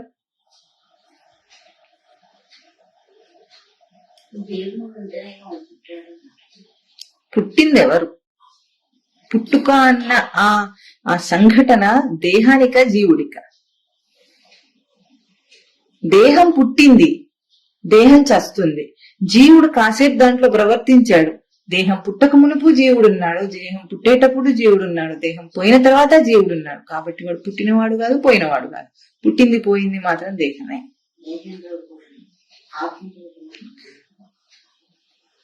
దేహంతో ఆత్మ ఉంటేనే వాడు పుట్టాడని అంటున్నారని మీ వాదన. సరే, పుట్టక ముందు, దేహం పుట్టక ముందు జీవుడు ఉన్నాడా లేడా? ఉన్నవాడు తల్లి గర్భంలోకి వస్తే పుట్టాడా, లేనివాడు వస్తే పుట్టాడా? ఈ రోజున సైంటిస్ట్ శతవిధాల ప్రయత్నం చేస్తున్నాడు, ఎన్నో రకాలుగా, ఎన్నో కనిపెట్టి జీవాన్ని కనుక్కోలేకపోతున్నాడు. He cannot create life. మరి అదే ఉన్నవాడెవరు? జీవుడే. పుట్టిందెవరు? దేహం. పోయేదెవరు?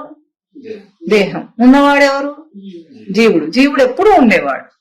ఇక మరి నేను చచ్చాను పుట్టానని ఎందుకుంటున్నావు? జీవుడువా దేహానివా? చావు పుట్టుకడు దేహానికి కానీ నాకు కాదు కదా. ఈ మార్పులన్నీ చూపించింది దేహానికి కానీ నాకు కాదు కదా. ఈ ఇంద్రియ భోగాల కోసం నేను ఈ దేహాన్ని నేననుకొని ఆపాదన చేసి దీన్ని నేనుగా అనుకొని దీని వైభోగాలు సౌఖ్యాలు సుఖాలని నావనుకొని భ్రాంతిలో పడి వీటి కోసం కదా లోకమంతా చెడిపోయి పాపాలు చేసేది, మోసాలు చేసేది. ఇంత మాత్రం సత్యం అర్థం కాదు. ఓపెన్ సీక్రెట్ ఎక్కడైనా దాచబడిందా?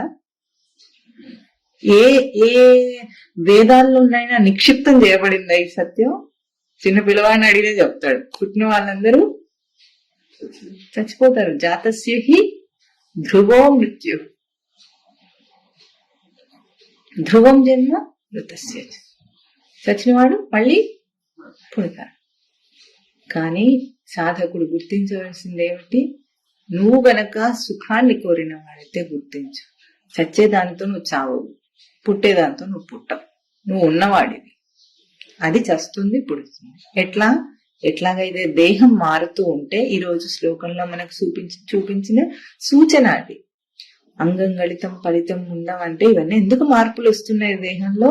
చూడు, ఈ నల్ల జుట్టున్నప్పుడే నేనా? తెల్ల జుట్టుంటే నేను కాదా? నడవగలిగినప్పుడే నేనా? నడవలేనప్పుడు నేను కాదా? చూడగలిగినప్పుడే నేనా? చూపుపోతే నేను కాదా? వినగలిగినప్పుడే నేనా? వినికిడిపోతే నేను కాదా? నీకు ఈ మార్పు తెలియాలని ఇప్పుడు ఇంద్రియ సౌష్ఠవం బాగా ఉన్న యవ్వనంలో వీడికి ఇది అర్థం కాదు. ఎందుకు? అన్ని ఇంద్రియాలు బాగా పనిచేస్తున్నాయి, చైతన్యవంతంగా వీడు ఏదైనా చేయగలడు. ఒక్క అంగుళం అంత దూరం దూకగలడు, 4 మెట్లు ఎక్కగలడు, 4 మెట్లు దూకగలడు. వాడికి జాగ్రత్త కూడా అక్కర్లేనంత ఇంద్రియ సౌష్ఠవం ఉంది. ఇప్పుడు తేజస్సు ఉంది, యవ్వనమైన దేహం ఉంది. వీడికి అర్థం కావటం లేదని దేహం సృష్టి ఏం చేసింది? కాస్త మార్పు చూపించింది నీకు. ఇప్పుడు చూడు, మొన్నటి దాకా చెంగుని ఎగరగలిగిన వాడు ఇప్పుడు ఏం చేస్తాడు? మెట్లు దిగేటప్పుడు ఎక్కేటప్పుడు ఎంత జాగ్రత్తగా ఉంటాడు. అడుగు సరిగ్గా వేసేదాకా ఇంకో కాలు అడుగు తీయడు. ఎందుకు? బాగా పొందించిన తర్వాత జాగ్రత్తగా వేస్తాడు. పడిపోతానని తెలుస్తోంది. ఇప్పుడు దేహంలో ఈ మార్పు వచ్చింది. ఇప్పుడు సృష్టి ఏమంటుంది? ఆ రోజు చెంగున ఎగిరావే, అది నువ్వా? ఈ నడవలేని దేహం నువ్వా?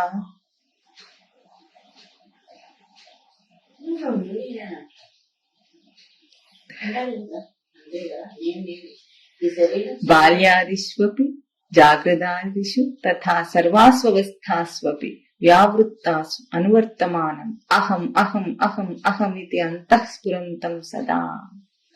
ఆ అహం అనే అంతఃస్ఫురంతం అది నేను, ఇది నేను కాదు.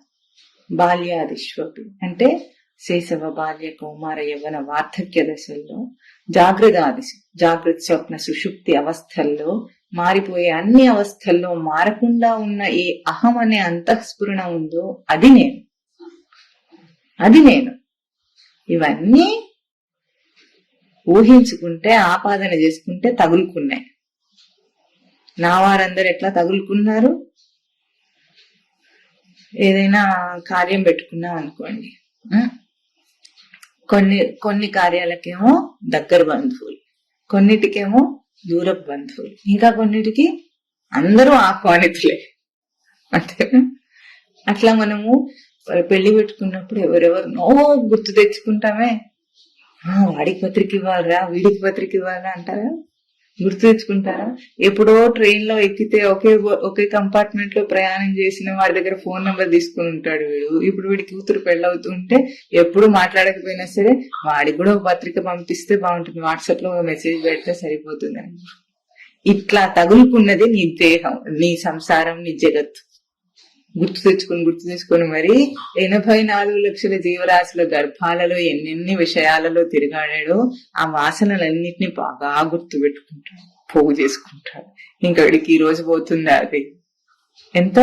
కుక్క జన్మలో కుక్క వాసనలు, ఈగ జన్మలో ఈగ వాసనలు, పంది జన్మలో పంది వాసనలు అన్ని పోగు చేసుకుని ఇప్పుడు మనిషి అయ్యాడు. మరి మనిషికి ఏం తేజస్సుందండి ఇవన్నీ వదిలేయటానికి? జ్ఞానం నరాణం అధికో విశేష. జ్ఞానం అనే తెలివి నీకుందిరా. కుక్క జన్మలో కుక్కగా నువ్వు సాధించలేంది, పంది జన్మలో పందిగా నువ్వు సాధించలేంది, దోమ జన్మలో దోమగా నువ్వు సాధించలేంది, మనిషి జన్మలో మనిషిగా సాధించగలవు. ఆహార నిద్ర భయ మైథునముల కంటే విలక్షణమైన ఒక జ్ఞానం అనే ఎరుక నీకుంది. కూర్చొని చెప్తే వినగలవు, అర్థం చేసుకోగలవు. అర్థం చేసుకుంటున్నాననే ప్రక్రియ నీ లోపల జరుగుతూ ఉంటే అందులోనే కదా అంత తెలుస్తుంది, తేట తెల్లమై కనిపిస్తోంది. ఈ రోజు ఏమీ తెలియని వాడు ఒక తరగతిలో చదివి ఆ తరగతి పాఠ్య పుస్తకాలన్నిటినీ అర్థం చేసుకునే శక్తి వాడికి ఎట్లా వచ్చింది? వాడికి 100 పుస్తకాలు ఇచ్చి పంపించట్లేదు, మనము ఇస్తున్నావా లేదా? ఆ 100 పుస్తకాల్లో ఉన్న మ్యాటర్ అంతా, ఆ విషయాన్నంతా ఆ సంవత్సరం అంతా సాధన చేసి వాడు ఏం చేస్తున్నాడు? తెలివిలోకి మార్చేసుకున్నాడు. దాన్ని మార్చేసుకుని నేను దాటేశానన్నాడు. ఆ తరగతిలోని అంశాలన్నీ దాటేశాడు. మరి మానవ జన్మలో నువ్వు అన్ని అంశాలని చదివి ఇప్పుడు కదా దాటాలి దీన్ని. ముక్తి ద్వారం అపావృతం, తెరవబడిన ముక్తి ద్వారం అయింది. ఏం తెలుసుకుంటావు? మానవ జన్మలో ప్రయోగం యొక్క విలువను గుర్తిస్తాం. ఇంద్రియ ప్రయోగం యొక్క ప్రక్రియను అర్థం చేసుకొని ఆ ప్రయోగం యొక్క విలువను గుర్తించే తెలివి నీకుంది. కన్ను ఆవుకి ఉంది, కన్ను నీకు ఉంది. కన్ను కూడా, ఆవు కన్ను కూడా దృశ్యాన్ని చూసింది, నీ కన్ను కూడా దృశ్యాన్ని చూస్తోంది. ఆవు కన్ను దృశ్యం సత్యం అనుకుని దృశ్యంతో వ్యవహారం, దానికి కావలసినంత వ్యవహారం చేసింది. కానీ నువ్వు కన్నుతో చూస్తున్నప్పుడు దర్శనం దాకా తీసుకునే తెలివి నీకుంది, విచక్షణ నీకుంది. నువ్వు దర్శనం చేసి దాన్ని గుర్తించగలవు. తెలియలేదు, గురువు ముఖత శాస్త్రముఖత తెలుసుకున్న తర్వాత అయినా సరే ఇప్పుడు నువ్వేం చేస్తావు? ఇంత మనం విజ్ఞానం వచ్చిన తర్వాత ఏం చేస్తావు? దాన్ని, ఈ జ్ఞానాన్నంతా విజ్ఞానం చేస్తాం. అంటే ఈ రోజు ఒక ప్రవర్తనలో మనం గుర్తించే ప్రయత్నం చేస్తే మనకు తెలుస్తుంది అన్న ప్రక్రియ మనలో జరుగుతుంది. ఏ వెలుగుతో తెలుస్తుంది? పగటిపూట సూర్యకాంతిలో తెలుస్తుందా? రాత్రిపూట దీపపు కాంతిలో తెలుస్తుందా?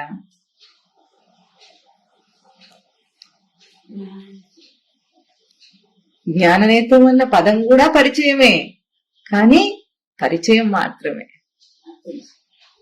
గుర్తింపు వేరు, పరిచయం వేరు. అందుకే వేదాంత మహావాక్యముల చేత చెప్పబడే తత్వం ఏం కావాలి? విద్యతే లభ్యత.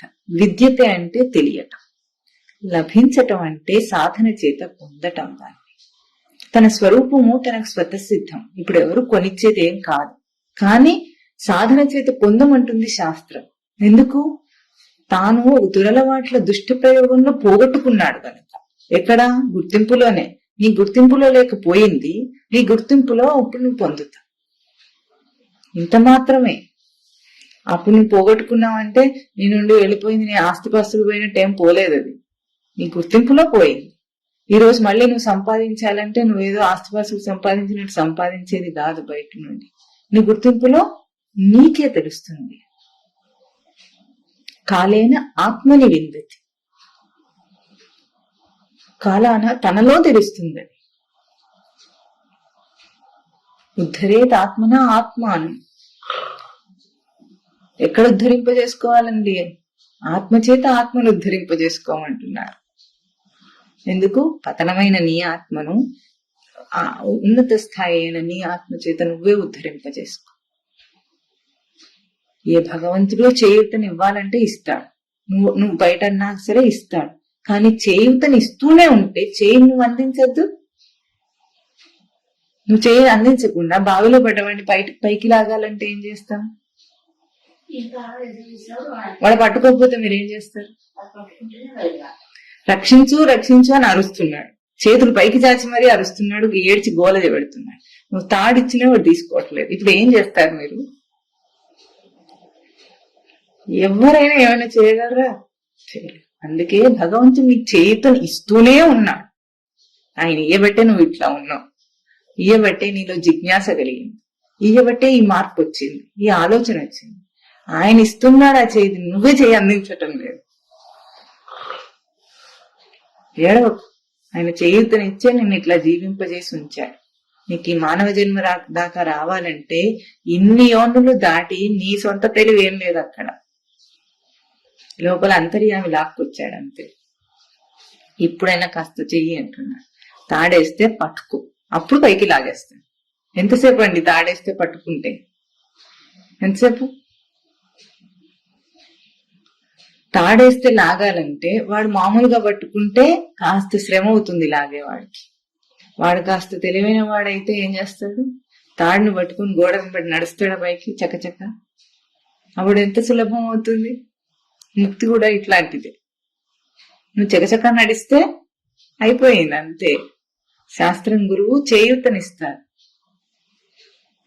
ఎంతసేపు పట్టుకొని గబగబా నువ్వు ఎక్కుతావు, నువ్వే నీ బరువునంతా కిందికి లాక్కుంటావు, వాళ్ళని కూడా అందులోకి నెట్టేటట్టు ఉంటావు, పైన వాడిని వీడు కూడా కిందికి లాగేటట్టు ఉంటాడు. ఇప్పుడు అట్లా చేస్తావు, నీ ఇష్టం. బావికి చేదు అందిస్తే దాన్ని లాక్కుని వాడు లోపల పడేసుకుంటే ఇంకేం చేస్తాం మనం? ఏం చేస్తాడు? వాడిని రక్షిస్తాడు. చేద వాని దగ్గరే ఉంది, కానీ ఇంక వాడు రక్షింపబడతాడు దాంతో. అట్లాగే మనం ఏం చేస్తాం? బోధని మన ప్రవృత్తిలోకి తీసుకుంటా. ఇక చేద మన ప్రవృత్తిలోకి వచ్చింది, ఇంకా అదే మనమేం రక్షిస్తుంది? బోధ ద్వారా నిన్ను పైకి లాగే ప్రయత్నం చేస్తా. మనం ఏం చేస్తాం? మనకు ఒక ప్రవృత్తి ఉంది, దాంట్లోకి లాక్కుంటాం దీన్ని. ఇక మన తెలివితేటలన్నీ ఉపయోగించి అక్కడ భేదభావాలను ఎంచినప్పుడు ఇంకా మనం లాగగలదా? బావిలో ఉన్నవాడి దగ్గర చేదు ఉంటే ఏమిటి, లేకపోతే ఏమిటి? పైకి అది కనెక్ట్ అయి ఉంటే లాగుతుంది. అందుకే ప్రవృత్తిని పక్కన పెట్టి కాసేపు తన నివృత్తి స్వరూపాన్ని వెలికి తీసుకునే ప్రయత్నం సాధన చెయ్యి తండ్రి అంటున్నారు. భజ గోవిందం అంటున్నారు. గోవిందుని భజన చేయరా? చెబితే వినడు, అర్థం చేసుకో. వీడికి తెలివి లేదు, చెబితే వినడు. రెండే దుర్లక్షణాలట స్వామివారు చెప్తారు. ఎక్కువ ఏం లేవు వీడికి దుష్ట లక్షణాలు. ఏమున్నాయి? రెండే. వాడికి తెలివి లేదు, చెప్తే వినడు. ఇంకా వాడిని ఎట్లా రక్షిస్తాం మనం? ఏం చేసి రక్షిస్తుంది శాస్త్రం మాత్రం, దైవం మాత్రం? లింగాష్టకం చదివితే చివరిలో ఏముంటుందండి?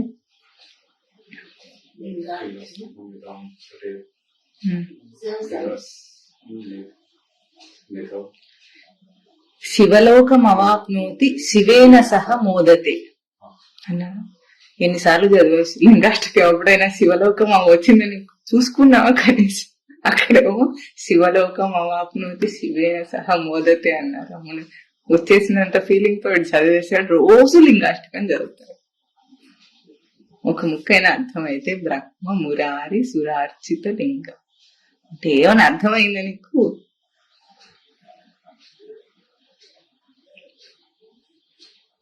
నిర్మల చదివితేనే మోక్షం వస్తుందట. పోనీ వచ్చిందేమోనన్నా కనీసం చూసుకో. వచ్చిందా? వస్తే ఇంకా చాలా అక్కర్లేదు.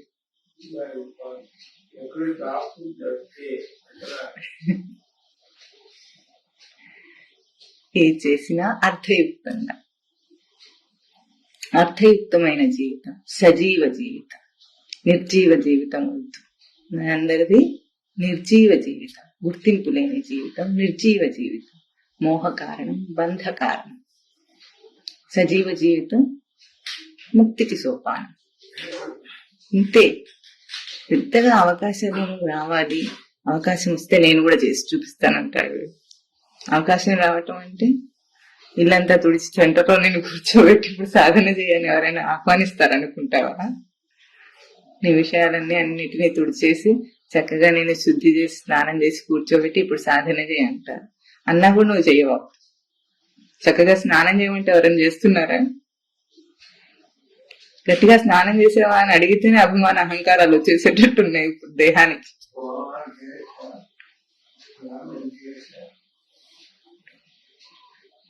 ఈ అభిమాన అహంకారాలు ఇవన్నీ వదిలేస్తే గాని అప్పుడు అర్థం కాదు మనకి. అందుకే ఇప్పుడు ఏం చెప్తున్నారు, ఈ దేహంలోని మార్పులన్నీ ఏం చూపిస్తున్నాయి సూచన, ఇంకనైనా నీ వెంపర్లాట ఆపు. వీళ్ళని ఏమంటున్నారు, తదపి నముంచతి ఆశాపిండం. ఆశ అనే పిండాన్ని తయారు చేసుకున్నాడు అంటే హింసిస్తోంది, సంఘాతం చేస్తోంది, బాగా హింసిస్తోంది వీడిని. ఏమిటి? ఆశ.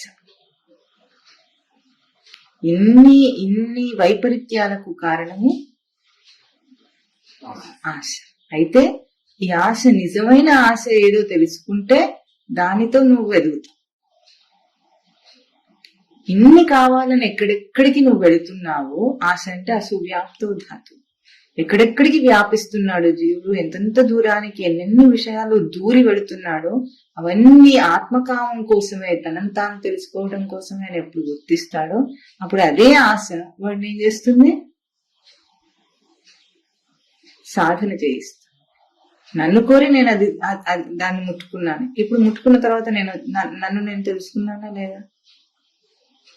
స్పర్శలో చూడు, చూపులో చూడు, వినికిడిలో చూడు, మాటలో చూడు, ఆఘ్రానంలో చూడు, ఒక్కసారి లొట్టలేసుకుని తినేటప్పుడు రుచితో చూడు. ఏం తింటున్నా? లడ్డు తింటున్నావా, పులిహార తింటున్నావా? రుచిని ఆస్వాదిస్తున్నావా? రుచదీప్తో అభిప్రీతో, నా రుచి అది. దానికి ఎక్కడ రుచి ఉంది? దాని రుచి అయితే ఏం చేస్తుంది, నిన్ను కింద మీద చేస్తుంది. బాలేదు, కారంగా ఉంది, పుల్లగా ఉంది, ఉప్పగా ఉంది, తీయగా ఉంది, బాగుంది, బాగాలేదు, ఇది అట్లా చేశాడు ఉన్న ద్వంద్వాలన్నీ దానికి జగత్ అంతా వస్తుంది. నీ రుచి అయితే దానికి ఏముండదు. ఇవ్వండి, తిన్నానా? చేదుగా ఉందా? నా రుచిలో నాకు అది చేదని తెలిసింది అని అంతే. అనకుండా కారంగా ఉందా అనకుండా నా రుచిలో అది కారంగా ఉందని నాకు తెలిసింది. ప్రతి ఇంద్రియ ప్రవర్తన గోవిందుని భజన చేయటానికి ఒక అవకాశమే, ఇంకొకటి లేదు. ఇప్పుడు ఈ ఆశ ఏం చేస్తుంది వాడిని, చివరి దాకా లాగు దేహాన్ని. ఎంత దాకా నిలుపుగలవో, చచ్చిపోతాను అనకు, నన్ను నేను తెలుసుకునేదాకా ఈ దేహాన్ని విడిచిపెట్టనాను. ఇన్నాళ్ళు సంసారం కోసం శిథిలం చేసుకున్నాను, ఇప్పుడు ఏం చేయాలి, సాధన కోసం నిలుపుకోవాలి దీన్ని. సాధన పరికరంగా దీన్ని నిలుపుకొని ఇప్పుడు అవకాశం మీద ఆశ. ఏ అవకాశం? నన్ను నేను తెలుసుకునే ఆత్మకామం మీదనే నాకు అవకాశం. దానికోసం దేహాన్ని బాగు చేసుకుంటాను. ఇప్పుడు మళ్ళీ పుట్టొచ్చాను అనుకోవద్దు, అంత సులభమేం కాదు పుట్టడం. మళ్ళీ మనిషి అవుతాడని గ్యారంటీ లేదు, అయినా బోధకు వస్తాడని గ్యారంటీ లేదు. చేసిన అన్ని పెంట చేష్టలన్నీ ఉన్నాయి కదా గతంలో, అవన్నిటికీ అనుభవించద్దు. ఇప్పుడే గనక జ్ఞానాన్ని తెలుసుకుంటే అవన్నీ జ్ఞానాగ్ని దగ్ధ కర్మ. ఒక్క నిప్పు కనుక ఎంత దూదినైనా ఎట్లా కాల్చేస్తుందో, నీ జ్ఞానం నువ్వు చేసిన పాపపు దుష్ట ప్రయోగం అన్నిటినీ కాల్చేస్తుంది. మళ్ళీ పునరపి జననం పునరపి మరణం నుండి తప్పించుకోగలరు. ఇది జీవితం అంటే, ఇది గోవిందుని భజన చేయటం అంటే. చెప్పండి, భజ గోవిందం, భజ గోవిందం, భజ గోవిందం, భజ గోవిందం, గోవిందం భజ మూఢమతే, గోవిందం భజ మూఢమతే, సంప్రాప్తే సన్నిహితే కాలే, సంప్రాప్తే సన్నిహితే కాలే, నహి రక్షతి డుక్రీకరణే, నహి రక్షతి దుఃఖీకరణే, అంగం గళితం అంగం గళితం, ఫలితం ముండం, ఫలితం ముండం, దశన విహీనం జాతం తుండం, దశన విహీనం జాతం తుండం, వృద్ధో యాతి వృద్ధో యాతి గృహీత్వా దండం, గృహీత్వా దండం, తదపి తదపి న ముంచతి నముంచతి ఆశాపిండం. ఆశాపిండం. ఓం తత్ సత్. ఓం తత్ సత్.